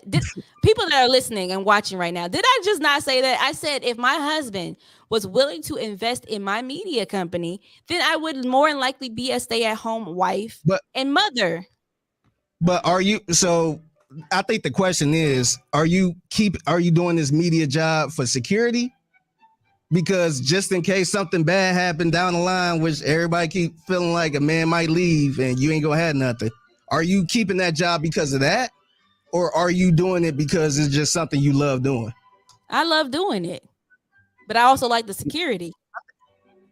Yeah, I think that's the security part. Because like if I was a millionaire and I was with a woman who said, hey, I'm just keeping this job for security, I'm gonna be a little offended. I'm like, damn, you think I'm gonna do something bad, or I might think you trying to leave. That's how I would feel if I said, hey girl, if everything is good and I said you don't have to work, and she said, hey, I want to be a fashion designer, I want to do this. But if she said, hey, I want to do this because of, I need that security, I'm gonna be like, damn, like maybe she trying to leave me, or she feel like I'm gonna leave her. But I didn't. What you asked me was, would I stay in the job? Am I staying in the job because I like it, or for the security? What I said is I love what I do, but also I like having security. Doesn't necessarily mean I'm working it for security. Let's be honest. Radio and media, unless you're in a big ass market like LA, New York, or Chicago, or Miami, or even Houston, where you guys are, you're not making shit doing this. Yeah. So I like to have the security, and I don't think there's nothing wrong with that. What's wrong with having a nest egg? Life throws you curveballs. I'm sorry. You just don't know. I don't want to wake up one day and my man or my husband decides that they no longer want to be in this relationship and I have no rights to the money. At least I have me a little nest egg to be prepared. Or even if we end up staying together for the rest of our lives, I have something set aside for our kids where they don't have to pay for a damn thing through college. Or when I decide to retire, I have money. Now I can go travel the fucking world, do whatever the fuck I want to do. And see, and that last point you just said, I think that's perfect because, like, I brought up the lady that's a housewife pretty much. She was working part-time at Starbucks, and she definitely didn't need that job, but she was using that money for their kids' college fund. So it was giving her something to do. And that money was going strictly to something that was productive later on. See, I think that's fine. I think it's, I don't want to say troubling, but if she had that job and she said, yeah, I just, just a security, just in case my man decides to up and leave me. I think you should probably question if you even should be with that guy in the first place, if you feel like he might up and leave you. That's all I was saying. I think it's nothing. Look, it's no. I have no problem with somebody working, even though they man a millionaire. I just think I think it's to me it's kind of the same thing as like a guy saying, "Hey, I got to get a prenup because you never know. This girl might divorce me and take all my money, so let me just get a prenup." I think that's kind of that's a whole. I would get a prenup. I would get a prenup because what's mine is mine. What's mine is mine, and what's yours is mine. Yeah, but you kind of. Yeah, but you kind of see why a woman would be upset because she might feel offended. Like, hey, like what you think I'm gonna just up and leave you? So they might be a little offended at the prenup thing. So wait, wait a minute, I gotta ask this now. If you let's say J Bell, you're marrying a millionaire, and he said, I'd like you to sign this prenup, which says that whatever you came in with in this relationship is what you leaving with. Would you still sign it? That's fine. If there's kids involved, then that's different. Yeah, pay money for the kids. Yeah. But if it's just me and you, and we don't work out, okay. All right, that's fair enough. That's your money. Fair enough. Yeah. What I need your money for? I agree. That's why alimony is a crime and should be abolished. No, I don't agree with that. Depends on how long you've been married to that person and what you went through in that marriage. It's over. I shouldn't have to fund your lifestyle. I'll pay for the kids, but I ain't gonna pay for your excursions after it's done. Well, first of all, if I was getting alimony, I wouldn't even use that money to pay for excursions. I'll be paying. Yeah, you'll use it for your media company. I know, J Bell. Okay. First of all, smart ass. I'll be paying a mortgage with that money. That's what I would be doing with that.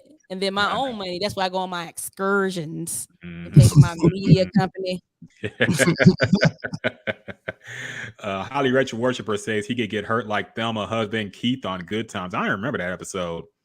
I forgot a lot of Good Times. I watched a lot of Good Times in syndication when I was a kid, but I forgot a lot other than James Evans dying and some random shit. Like I think JJ got involved with a gang at one point. I remember that episode. Oh yeah. I forgot the one about Thelma. Oh, I remember Janet Jackson getting burned by the iron. Mama, no. I remember that shit, of course. But I forgot about Keith on Good Times. I forgot about that whole storyline. I gotta look that up. Was Keith the light skinned one? Was that Michael? Michael was a little kid. Michael was the brother. Yeah. Thelma husband. Okay. Yeah. Thelma husband. Okay. I'm trying to think. I can't remember my name. I forgot she got married. It might have been in later seasons, but honestly, I don't like Good Times after James died, man. Yeah, it got weak. It got super sad, too serious. I actually got way too goofy because every episode was about JJ and like him getting into crazy shit. And then there were some super dark episodes too. So yeah, it just got I think isn't that why John Amos left because JJ was like the star or something like that. Yeah. Well, actually, he left because it was too serious. I think. Yeah. Well, actually, he didn't leave it voluntarily. He got basically he talked about in an interview. He got a call and they said, "Good news, the show's been renewed for another season. Bad news, you're not in it." He's like, what the fuck? So no, he didn't leave the show. He got fired. Oh, okay. I didn't know that. I heard he I guess he wasn't a fan of how serious the show was getting. No, that's true too. He had they didn't invite him back because he was having issues with the people in creative. Like he didn't like how the show was going, but he still was a part of the show. He didn't quit. He just got fired. Okay. Damn, I didn't know that part. Yeah. Damn. So wow. Yeah. Now you know. Good times. Other things that happened this week, real quick, and we can almost wrap this one up. I think. Anything else? I feel like we forgot a lot of shit that happened, but it's been a long podcast, so we might have to circle back next week. Yeah. I can't think of nothing else really. Beyonce album out now. You ain't talk about Thick. Oh, that song. I don't know what else to say. I mean, it's very juvenile, I feel, but hey, I guess she wants a song in a strip club. I'm mad at back that thing up. That's what she's trying to do. I was looking at the lyrics to this song, man. Come on now. Back that thing up. That's what Beyonce she used that sample. Eat that shit, long, nice strokes. Damn. Man, like what? Beyonce That nasty. Oochie Coochie La La. Like, come on, man. We were talking about the depth of songwriting the last podcast with the Division song coming out and how unsubtle it Hate that is and song. how that's a terrible song. But I feel like this song is right next to it. Like we can't even. Where is the creativity in songwriting now? Where is it coming from? Where can That you is act creative. like, where can you? What happened to double entendres when talking about sex? Where it could be you're talking about sex, you're talking about a fucking weed or something. Nobody knows for sure. What happened to that? Have you not read sex novels, like these romantic No, sex I don't read novels? sex novels. Come on. These romance novels full of sex. They do the same thing. The same books. Yeah, those Zane books was nasty. What Beyonce was going for nasty. I think she was. I think she kind of overdid it though. Let me sit this ace. Yeah. You gotta listen to Rocket. Rocket's nasty too. Ass. But this song, like, she didn't even have any metaphors or euphemisms for what she was talking about. The song comes in, ass getting bigger, racks getting bigger, cash getting larger. He thought he was loving me good. I told him to go harder. I'm sure she wanted to say fucking, but she decided to dial it back a little bit. But yeah, man. So y'all see this song being in the strip club for sure? Probably one of them older strip clubs, though. You know, it's gonna be at Magic City when the veteran comes out, when Pinky comes out for her guest spot. She might come out to this Beyonce song. I don't know. I ain't gonna lie. I can see that song "Church Girl" being in the strip club. I can see somebody dancing to that.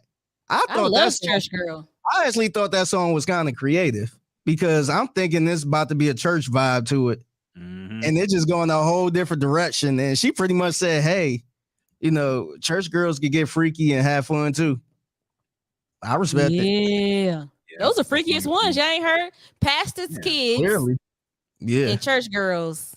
And they the freakiest ones. Teachers, doctors, RNs. Yeah. Don't talk about teachers, because teachers like to have sex with underage kids. Now that's just nasty. No, they don't. I mean, well, a lot of them. Some of them. I gotta say a lot of them. You don't remember what's her name?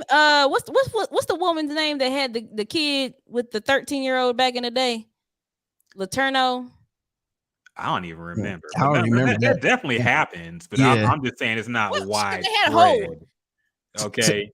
No, I think it's more possible now because look, man, like I wasn't looking at kids at all. I have an age limit, but when I worked in the high school, those kids was pretty damn developed. Where I'm like, why the fuck is they wearing? Like, I'm like, why the fuck is this girl wearing this shit? And they fucking 15 years old. So her I can see is Mary Kay Letourneau is the one that had that sex. She died 2 years ago. Sorry, Figgy. She died 2 years ago. I didn't even know that. Damn. Yeah. See, Taylor just said it. Mary Kay Letourneau. She had the first kid with him, with the boy when he was in 6th grade, and then turned around when he turned 18. They got married and had another kid. At least she waited till he was 18. They were married in 2005. Wow. They were married in 2005, and the marriage lasted 14 years before their separation in 2019. Now, I'm almost certain that story was received way more positively than it would have been if it was a man in a position. No, it wasn't. They made a whole movie about it. But I'm sure she was seen as like a victim. I like whenever this happens to men, it's never seen the same way as when women do it. Yeah. Like it's never seen the same way when it's an older guy and a younger high school woman. That's the whole sexual thing, period, man. Like every inch of it. Because so side note, my job, we had an event a couple nights ago. And it's a lady on the staff that I ain't gonna blow her business up, but she liked to drink.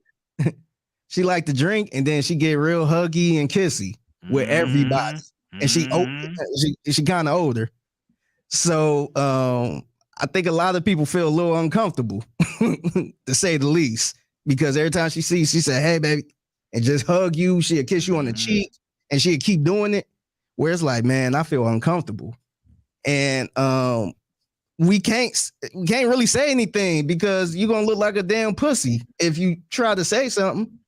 So the only thing we could do is just either laugh at it or just say, man, this is terrible.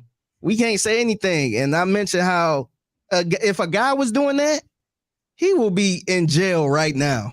If he was sitting there just hugging every woman whenever he get drunk and kissing them on the cheek, that's just a hell no.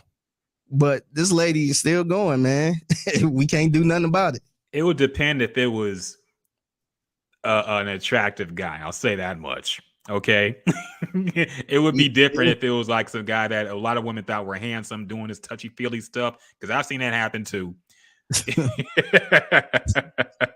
Tab, he no, called the by person. the way. No, it is not. I'm not even going to say that. No, it's not. It's not anybody on there. Yeah, it's nobody from the radio station. Oh, Lord. He done brought somebody up from the radio station. Yeah, get yourself fired. But yeah. HR. Yeah, it would definitely be different if it was a man. It's always going to be different if a man does certain things, you know. But double standards are all. How long she go to jail for? I think it says 6 months, which is not a lot of time. Obviously, it's like a little vacation. But R. Kelly got 30 years. Yeah. He need to. He had a sex cult. Yeah, but he made 12 play. Okay, he made PP2. About little kids. About little kids and little girls. By the way, he wasn't on your Mount Rushmore artist, R&B artist. I felt like he should have been probably he ain't 3. gonna be. He ain't gonna be. He a damn child rapist in a sex cult. What if? Whatever so you would you? him. Let's say you went on a date with a guy and he was playing his. He had the iPhone on shuffle and an R. Kelly song came up. We are not having no sex. Matter of fact, take me home right now. That's disgusting. I'm not even saying like he selectively picked the song. It just came up during the shuffling. He shouldn't even have it on his playlist. It should be deleted. What? You couldn't even talk to a guy who occasionally listens to R. Kelly. Why? Because R. Kelly is a rapist. What if it wasn't a rapey song though? What if it was like one of the church songs he made? I believe I can fly. Come on. Right. Yeah, what if it's I believe I can fly? I wish no. I wish it's a great song. Come on. Now. I wish it's the worst song he ever made. That song is horrible. I hate that fucking song. I hate that song. It's a good song, man. I hate I Believe I Can Fly. I hate both of them damn songs. J Belle, you just need more positivity in your life. I feel like you just need to. You do. Before all this stuff. Now, don't get me wrong. R. Kelly's self-titled was my shit. I loved that album before all this other shit came out. But I can't listen to his music anymore, knowing that most of that music was about little girls. And after watching Surviving R. Kelly, both parts, and The Reckoning, no, that man deserves to be burned. Put him under the goddamn jail. He gonna die in prison. I mean, look, to be fair, Michael Jackson had a similar documentary come out on him on HBO, and they found out that number one. You put him number one all time in your performers. Okay. And hold on, before you try to call me out and talk shit, it later came out that all of those allegations that Wade Roberson made and the other guy was false. They didn't prove that they were all false. They just didn't have any proof to prove it happened. They said no. They proved that they were all false. They didn't say all false. You can't prove. If somebody says Michael Jackson had sex with me here, they can't say it's proven false. There was only one case I think people knew was false because one of the guys said that Michael Jackson did something to him in a part of his park that wasn't even around at that time when he was talking about. They caught him up in that. But look, at the end of the day, they're all allegations. Michael Jackson didn't get caught on tape pissing on a little girl. That's fair. I think Michael Jackson's innocent. I'm just saying if we're talking about allegations here. But they proved the allegations are right for R. Kelly. They had all of them. I'm not saying R. Kelly ain't guilty. I think he's guilty. I think R. Kelly is guilty. Well, you can't have it both ways, Ryan. You can't have it both ways. That nigga is guilty, and he deserves to burn under the jail. They got him. You know why they went after him so hard? Because they couldn't get him the first time when he had that girl on tape pissing on her. Because he was too rich and powerful. Exactly, because he paid her off, paid her family off, which was Sparkle's niece. Like, come on. If they could have got him the first time, they would have. And I would have stopped listening to his music. I had been stopped listening to his music a long time ago, matter of fact. Wait, so you're telling me when R. Kelly was still at the top of the world doing Trapped in the Closet, doing duets with Lady Gaga, you had boycotted R. Kelly then? I had already stopped listening to his music. So were you disgusted whenever an R. Kelly song came on the radio and you said, why are you niggas listening to this rapist at that time? I didn't say that out loud. I just turned him off. I'm just fucking with you, honestly. Yeah, I mean, look, I'm of the mind that R. Kelly got what he deserved, but I still think he has great music, man. Okay, and the non-sexual music, I don't think there's a problem listening to it. He's not getting paid from that music. Okay, he don't own his shit. He's like Kelis. All right, he ain't getting no paychecks when you listening to his music. So I just don't see the issue. If I Wish comes on in the car, you shouldn't be disgusted and want to be taken home from a guy. I deleted him from my catalog. I don't listen to no R. Kelly records. None. And you know what is so funny is that I am kind of mad about it because he has a lot of great records. He does. Like, I don't deny him as a music artist. He's a genius. But at the end of the day, a lot of that music he made about little girls. I can't listen to it the same way. And when you think about it, 12 Play came out when we was fucking kids. We shouldn't have been listening to that shit anyway. Yeah. I mean, that's another discussion, honestly. The only song that was even like remotely like rated G was the Sadie, don't you know that song. I think it was about his mom. That's the only record that was not really like a raunchy record on that 12 Play. At least that's what I remember. Yeah. But I don't think, I mean, if you look back, a lot of music we listen to, especially R&B, had those themes of you're more mature than what you look like, that groomer type shit. I was listening to some song on a radio here, and like the R&B song that came on, it was old school night. I forgot who sang it, but the lyrics were very much like you're older than what you look like, and it seems like you're ready type of shit.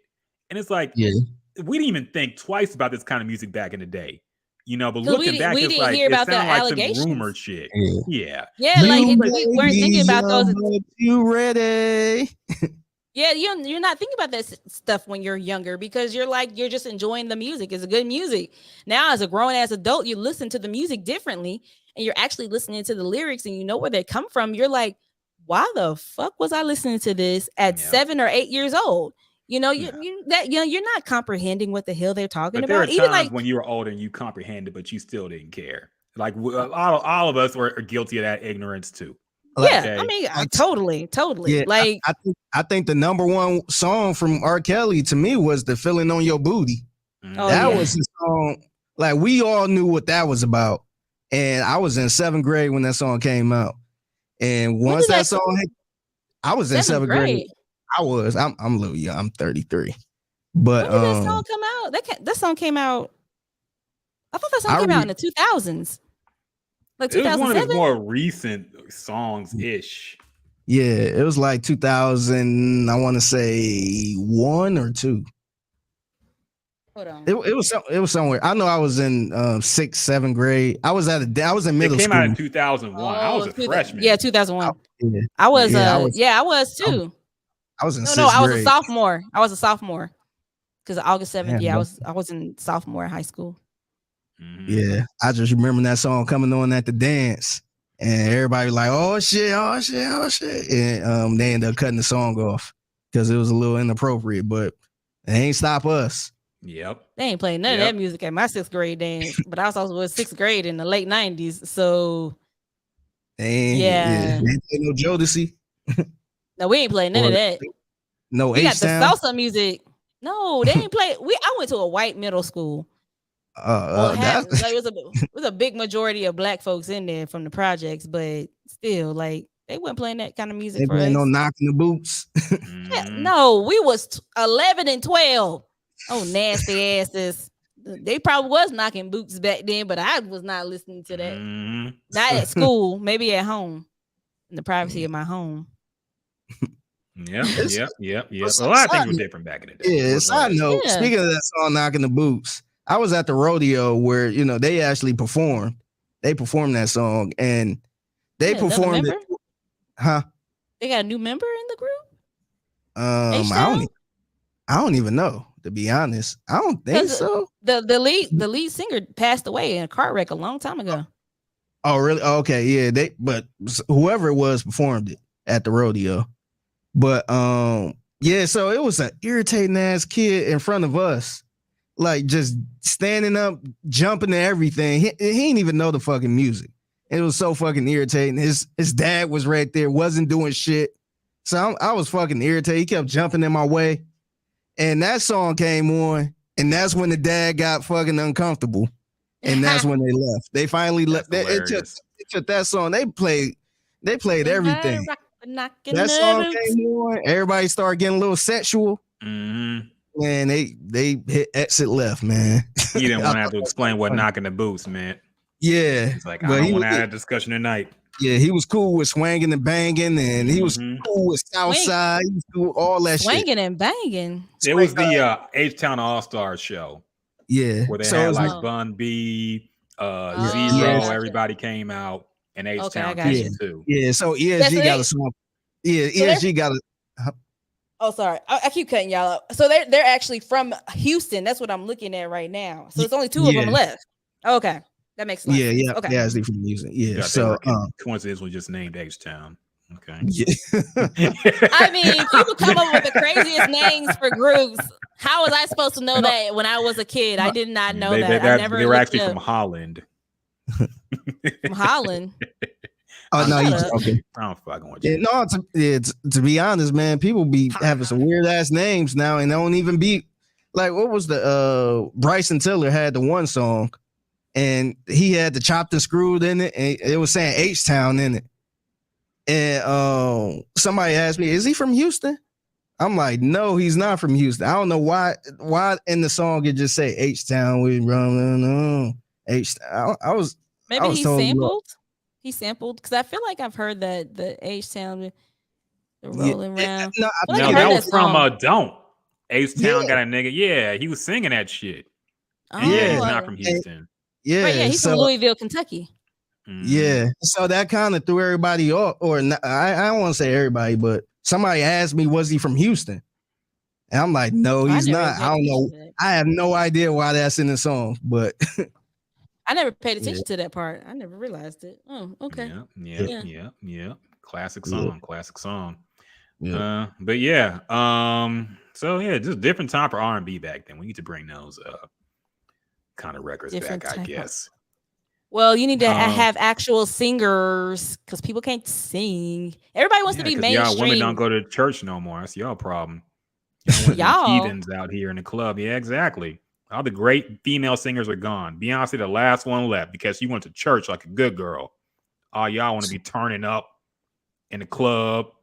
Y'all men don't go to church either. Shut that shit down. All y'all ratchet men can't and hoochie. sing no more either. I'll admit that. Men R&B is in the gutter too because they want to be fucking rappers. I'll admit that much. I didn't go to church and I can never sing no way, so it don't matter to me. I feel like church, I don't like going to church. It's an organized religion. I got a relationship with God outside of it, and that's all I need. I don't got that time is the position of 99% of women out there as well. So no, not alone. I have a personal relationship with God. I know when I hear that, I'm like, okay. I'm actually excited because I don't have to go to church when they say that. I'm like, yeah. How about people that say, I'm super religious? Like they throw it in their bio. They be like, I'm good. I like to do this. I like to go out to eat. I'm super religious. It's just like, damn, you just threw that out of nowhere. Like that just came out of nowhere. And I'm not religious. I'm spiritual. That's what they say. That's what it is. That one. That's what it is. Yeah. I'm spiritual. I'm not religious. And I used to go to church. I had a really good pastor when I lived in Charlotte, North Carolina. I loved that pastor. I have not been able to find another one that I can connect with ever since. So therefore, I don't bother. Like I'll go online sometimes on YouTube and like listen to like Stephen Flurick or like Sarah Jake Roberts. Listen to some of their sermons sometimes if it hits. Shout out to my pastor Keon Henderson. I've heard of him too. He just got married to what's her name, Shawnee O'Neal. But overall, like I feel like when you go to church, the pastor can interpret the Bible the way he wants to, and to change the message and how he wants you to hear it versus you learning it your own way. That's how I see it, and that's why I don't bother going to church. And you have to connect with the pastor itself. I just don't connect that easily with people. Yeah. So what do when women say, you know, I'm not religious, I'm spiritual? Like what is the definition of spiritual? What do that mean when y'all say that? I don't want to go to hell, so I'll admit I believe in God, but I don't do the things that are supposed to get you into heaven.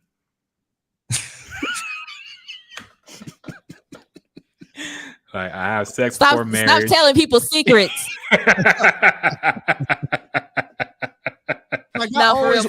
You hedging your bets. I get it. I always hear that, but I never understood what it meant, because it's not like they sitting at home on their own reading the Bible or they praying and stuff like that. They just say, hey, you know, I'm not religious, I'm spiritual. I have certain passages that, but this is the thing. I don't want to go to hell, obviously. No, I don't. But I do a lot of things that probably will send me there. That's okay. There's a lot of people that are going with me, including you two on this fucking podcast, for talking about me like this. But no, I am spiritual, and I have certain passages that help me through certain times that I will read in my Bible. My Bible is by my bed in my nightstand for a reason. My cousin gave that to me, and I hold on to that. You know, but like I said, I have ADD. I'm not playing about that. My attention span is like this. The fact that y'all got me on this podcast for almost 3 hours says a lot. You love us. That's why. Yeah. Because I would have been like an hour in. An hour in, I would be like, I gotta go. Like I got things to do. But for me, I don't feel the need or see the need to sit in church for an hour and a half for you to interpret something that I can literally go look up myself and still learn that and put that in my mind myself. Sometimes, you know, like when you're trying to connect with God, sometimes you don't need a third party to do that. And that's how I feel. I don't feel like I need a third party to do that. Like as long as I have my relationship with God by myself, and plus my parents, they never forced me to go to church. Like my parents are not religious nor spiritual. This is my own relationship for me. You know, so that's what works for me. And until I can find another pastor that makes me connect to him the way that my pastor did in Charlotte, I'm not going to waste my time going into a church. And with COVID, I definitely ain't stepping into no goddamn church. I don't care what nobody say. People like to be in your damn space.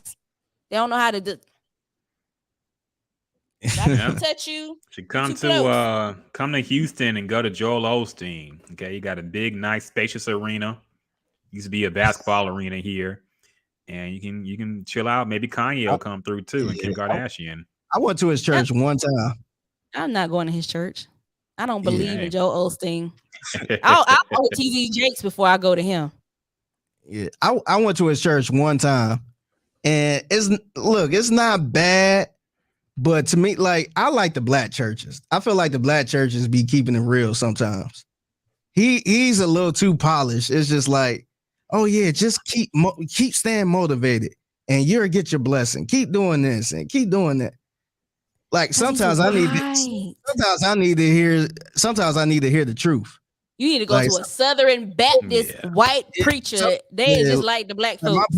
My pastor be like, yeah, I know some of y'all in here always judging everybody. Y'all need to mind your business. Sometimes I need to hear some of that. I don't want to hear. Sometimes I can't get off on too much motivation. Sometimes I need to hear the truth. That's another thing for me though. Like black churches like to stay in church for like 2 hours. You got me for 30 minutes. 30 if that. You can't get the message across in 30 minutes. Then I gotta go. I'm not spending my whole afternoon in this damn church or my whole morning. I want to go back to sleep. I can't. And that's the good thing about church on YouTube. You can go watch it anytime. Oh, yeah. Bedside Baptist. YouTube church. Was it YouTube Baptist University Church? Yeah, pretty much. Donate from PayPal or something. I don't know. Do the tithe, do the internet tithe? Do they still do the tithe on YouTube Church? I'm not giving nobody no tithes because I want to see what you're doing with my money. Are you building a new church? I need to see. Like and subscribe. Y'all see that story about the Brooklyn preacher that got robbed in the middle of the sermon? Yeah, that nigga had a lot of jewelry on. That was hilarious. Yeah. And then they showed a video of all his house, his Rolls Royce, his cars and stuff. I said, this is why I don't give money to pastors for tithes. They're not rebuilding the church with this money. They spending it on themselves. Because they should be broke just like us. The part that was troubling with the man who got robbed was he uploaded another video shortly after that with more jewelry on, like kind of stunting, and he was like in the Ferrari or some shit. That's the video I'm talking about. Yeah, he's showing off the cars in his house and stuff like that. That's why I was like, that's why I don't tithe. What are you doing with my money? I need to see receipts. I don't care. Because they say they're gonna do one thing. It's like, oh, this is for Jesus. Jesus is gonna bless you with these tithes right here. Where is my damn blessing then? Because I done tithe before and I still ain't seen some of these blessings. Hey, but I see you with a new watch on in front of your face. Maybe that guy you turned down at the Target was your blessing. You just didn't see it because he was 50. You're right. I'm not dating somebody that's almost 50 years old. He was bald. Yeah, too. No, ain't nothing wrong with bald men. But my brother's in his 50s. I'm not dating nobody that's 50. That's ageism. Straight up ageism. So what? So what? What if you were talking to a cute 20-year-old? He just said, "Sorry, I ain't talking to no woman who's 37." You would be sad, would you? No, come on. You'd be like, "That's fucked." First of all, I would never talk. Hold on. First of all, I would never talk to a 20-year-old because he can't rent no car. He can't even buy alcohol yet. Okay, I'm not talking literally 20 years old. I'm talking in his mid-20s. What Figgy? What did he say? What if you was talking to a 20-year-old? Isn't that what he said? Okay, I take it back. For semantics, motherfucking sake, 20s. Let's say he's 24 years old, and you're talking to him. You don't know he's 24. You think he's cute. He asks you how old you are. You say 34, and you said, "I'm sorry." He said, "I'm sorry. I can't date nobody 10 years older than me." Okay. You wouldn't be hurt by that. You wouldn't be like, "That's kind of fucked up." No. First of all, most guys or most people don't even think that I am as old as I am. No, here we go. No, Ryan, I'm about to curse you out for all these people. Because what if you're dating a guy, talking to a guy who you don't know, he don't look 50, but you ask him how old he is, he says he's 50. You would still judge him as a 50-year-old. You'd be like, "I'm sorry, I can't date no 50-year-old man," but he don't look 50. So what's the problem? The reason why I wouldn't date someone that is 50 is because my brother is over 50. What does that? So it'd be like, look, because I would look at him as my brother. What? My sister is 2 years older than me. She is 37 years old. So if I date a 37-year-old woman, that's like me dating my sister. That's you. This is how I feel. To me, that's old and that's nasty. I feel like me as a 37-year-old. If a 24-year-old guy hit on me, or if I hit on him, first of all, I wouldn't hit on nobody that young. I would look at them. The hypothetical situation is you don't know he's 24 yet. You just think he's cute. And and so if he rejected me, I would be okay with that. I'm gonna tell you why, because I've been rejected a lot.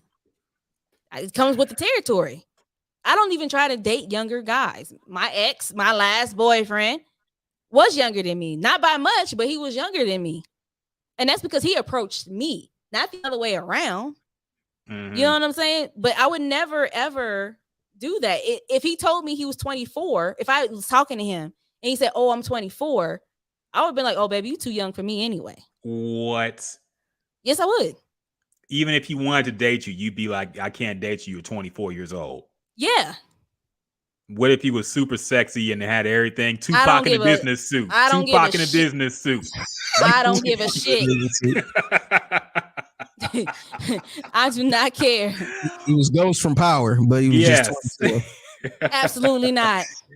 Wow. He's nice to look at. He's eye candy. So age is just everything to you. Age ain't nothing but the number, girl. Yeah. So no matter what, even though he's not a minor, you would still not date him because of his age. No, I wouldn't. And more than likely, he might present himself as being mature, but then getting to know him more, he's probably not. These are things you're imagining now. Okay. you just came up with a whole damn scenario. I'm just asking if you would give this guy a chance. I'm not saying would you marry him. And you said no because he might be, I don't know, a serial killer. Like, what the fuck? I'm just asking if you would date him. Ryan, I said more than likely not. And I said in the beginning, he may present himself as being mature, but as you go on to date him, he may not be. So you why would waste not my date time because of what might happen? No, I wouldn't date him because he's 24. Okay, and because his mental state.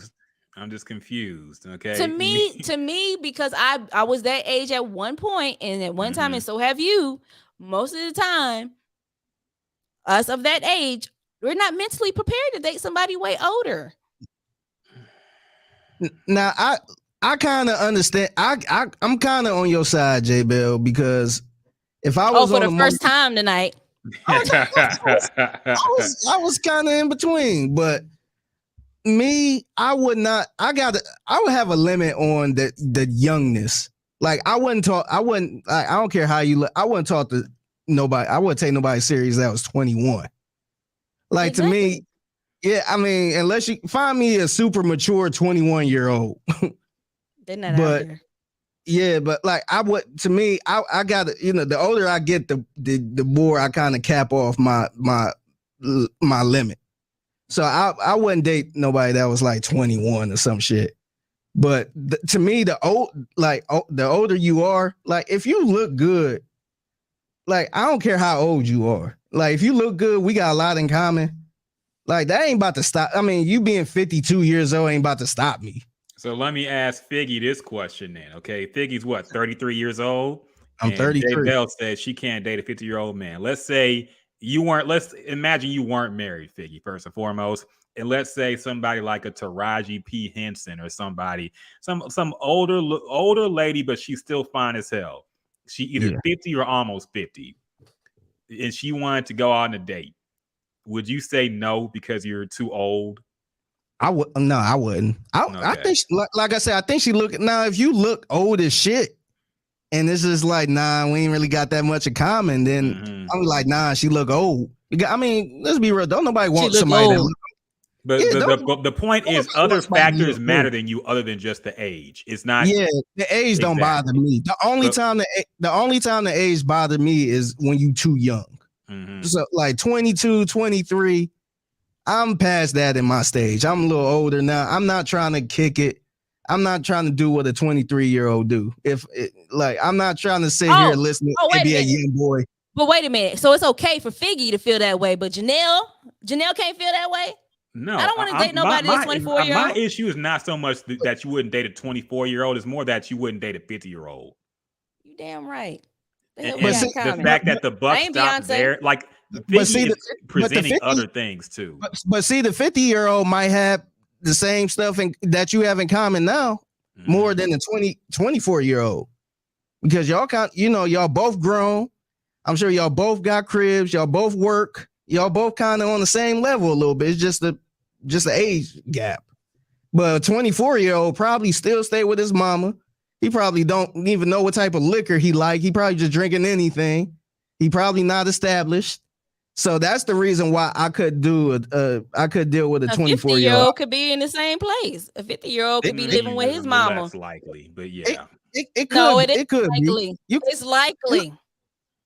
Yeah, I mean, it's a case for everything. It's a case for everything, but I feel like because somebody, and I hate to say it like this because of the fact that I just said I would never date a 50-year-old, but just because somebody's a certain age does not mean that they are not established. It does not mean that they have all these great things going in their life. They could be like literally broke, living in their mama's basement, not doing shit with their life. They don't know what they want to do with their life. They could be out here as community dick. Yeah. Community peace. I think it's a case for everything. But exactly. like I said, if I was out here I would pick up probably somebody that was 40 years old. I would give somebody I would give a 40-year-old a chance more than I'll like give a a 40-year-old a 21-year-old. chance. Okay. So what's the oldest? What's the oldest? She would go to 49 because that's less. Anything by 50 is like her brother. So 50? Ooh, no. I'm sorry, I'm 49. You gotta okay, be 49 and a half No, at most. first of all, actually, my limit is 44. Thank you. Never date anybody over 45. That's so my issue is that's so arbitrary, J Belle. Why 44? Why can I have my own preference? You can do whatever you want. I just okay, then why. that's the end of the conversation. I don't have to have a why. I don't have to have a why. That's just my preference. What's the difference in somebody that's 45 and 44? Like, is that difference? I just don't want to date nobody that's over the age of 44. At the end of the day. Okay. Wait a minute. Let's say you have two options here. You got a 47-year-old man with his own business, successful, handsome, got his cars, good looking, has a house. And then you have a 38-year-old who works a part-time job, has a little shitty apartment or something, don't have his life together really. And they both approach you at the same week. Which one are you going out with? How old was the first one? The first one was 30. I think it's at 39. He's 39 years old. Okay, we'll go 39 years old. The first guy was 47. Let's say 47 for the first guy. Hold on, that's not what you said. I think you said something with a 9. 49. You said 39. You said 39. I'm forgetting what I fucking said. Okay, the point is the nigga that ain't got his life together is 39. Yes, the guy who ain't got his shit together really is 39. The guy who does is 47. They both approach you. They want to go on a date the same week. Which one are you going out with? I'm going out with the 47-year-old. See, then I guess it ain't that crucial. There you go. Yeah. I said I'll go out with him. I ain't say I was gonna be with him. Yeah. I go on one date, then I'll be done. That's the end. And then I'll go back and find me a 44-year-old because that's what I prefer, Ryan. See, all he needs that's an interview. Like, you go out one time, that's an interview. If he can't impress you during that time, he wasn't it. Most men don't impress me all these days. Y'all get on my nerves. Look, we might have some good 45 and up listeners of the podcast in Albuquerque. Okay. And you just shut them all out. So we're letting you know. Yeah, you don't know. I do know. I wish you stopped telling me. I wish you stopped telling me what I do and do not know and what I do and do not want. No, you are not in my body. You are not in my mind. Okay. I know what I want, and I done told you, and you keep trying to change my mind. You keep trying to bully me. Look, I'm not bullying. Trying to bully me. I'm trying to widen your horizons and open your perspective, J Belle. I'm trying to help you, honestly. Ryan, you have such a serious voice. You have such a serious teacher voice. I'm trying to guide you. I'm trying to make you think bigger. I'm trying to expand your horizons. Okay, we all listen. I'm okay with where I'm at. I went through a bad situation, and the guy made me feel like complete shit. And so right now, dating is not on my brain. I don't care how old the guy is. The answer is no right now for me. Okay. I just don't have the mentality. I'm not gonna say I don't have the mentality. I don't have the mental state. I don't have the energy at all. So right now, for me, men get on my nerves. You can't say that you want someone that's driven. You want someone that has their own life. You want someone that has this and that and third, but then turn around and you know they have a career and they have these things going on, but then turn around and say you want to feel like you're needed. How do I not make you feel needed or wanted if I'm trying to be there for you and you shut me out? I don't know what this is referring to now, but I'm just saying that's how some men are with me. I mean, look, my thing about that is this: you can't take the baggage from your previous relationship into the next one. That's how I've always felt. That's how I've always felt. I feel like you gotta treat every guy like a new guy. You can't take your past experiences, because I've done that too. We've all been there, you know. We've been done dirty by girls, so all women are bitches, and we just want to fucking leave. It's a vicious cycle. We all got to get over that type of shit, you know. But I understand what you're saying. I'm just talking hypothetically. We like to have fun with these hypothetical questions about dating on the podcast. So we're just fucking with you. I know. Your hypothetical questions. Mm-hmm. Clearly, we don't be having women on like that, so we gotta. Obviously not. We got. Oh wow! Obviously, I think we are very respectful. I mean, you got some podcasts that are very respectful towards women out there. Okay. Oh yeah. I feel like definitely. we are very respectful to women. We just like calling y'all out sometimes too. But it's all you think you calling somebody out. You think you calling somebody out. I know I am, but it's okay. It's all right. It's all right, J Belle. You're gonna be okay. We're gonna work things Whatever. out. Okay. Whatever.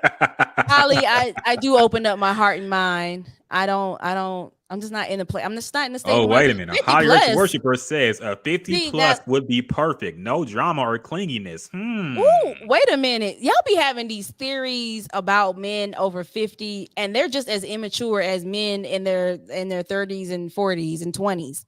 It's all about the state of mind that this person is in. Just because they're a certain age does not mean that all of a sudden they don't have no drama around them or no bullshit. A lot of these 50 plus men be thinking they still young and want to go out here and mess with every young thing, naive girl, whatever, because they think they can get over on the girl or the woman because of how old she is. So you shouldn't have an age requirement then. Mm-hmm. The hell I do. They ain't changing either. I agree. Just your age doesn't mean you're mature. Okay. For example, some women are 40-year-old with 3 kids and still want to make songs about dick. So here we go. It don't always just because you're a certain age. My time is up now. I gotta go. I'm not going back into this with you. Now I think it's about time to wrap this one though. We've been going at it for a while, man. So let's say bye to the streamers. Yes. Appreciate y'all. Y'all take care. Hey, Holly was sick of us, huh? All right, let's say bye to the streamers, and then we gonna end it on a good note. Holly Rich Worshiper, all y'all who chimed in the stream, love y'all, man. Yeah. All right, let's queue up our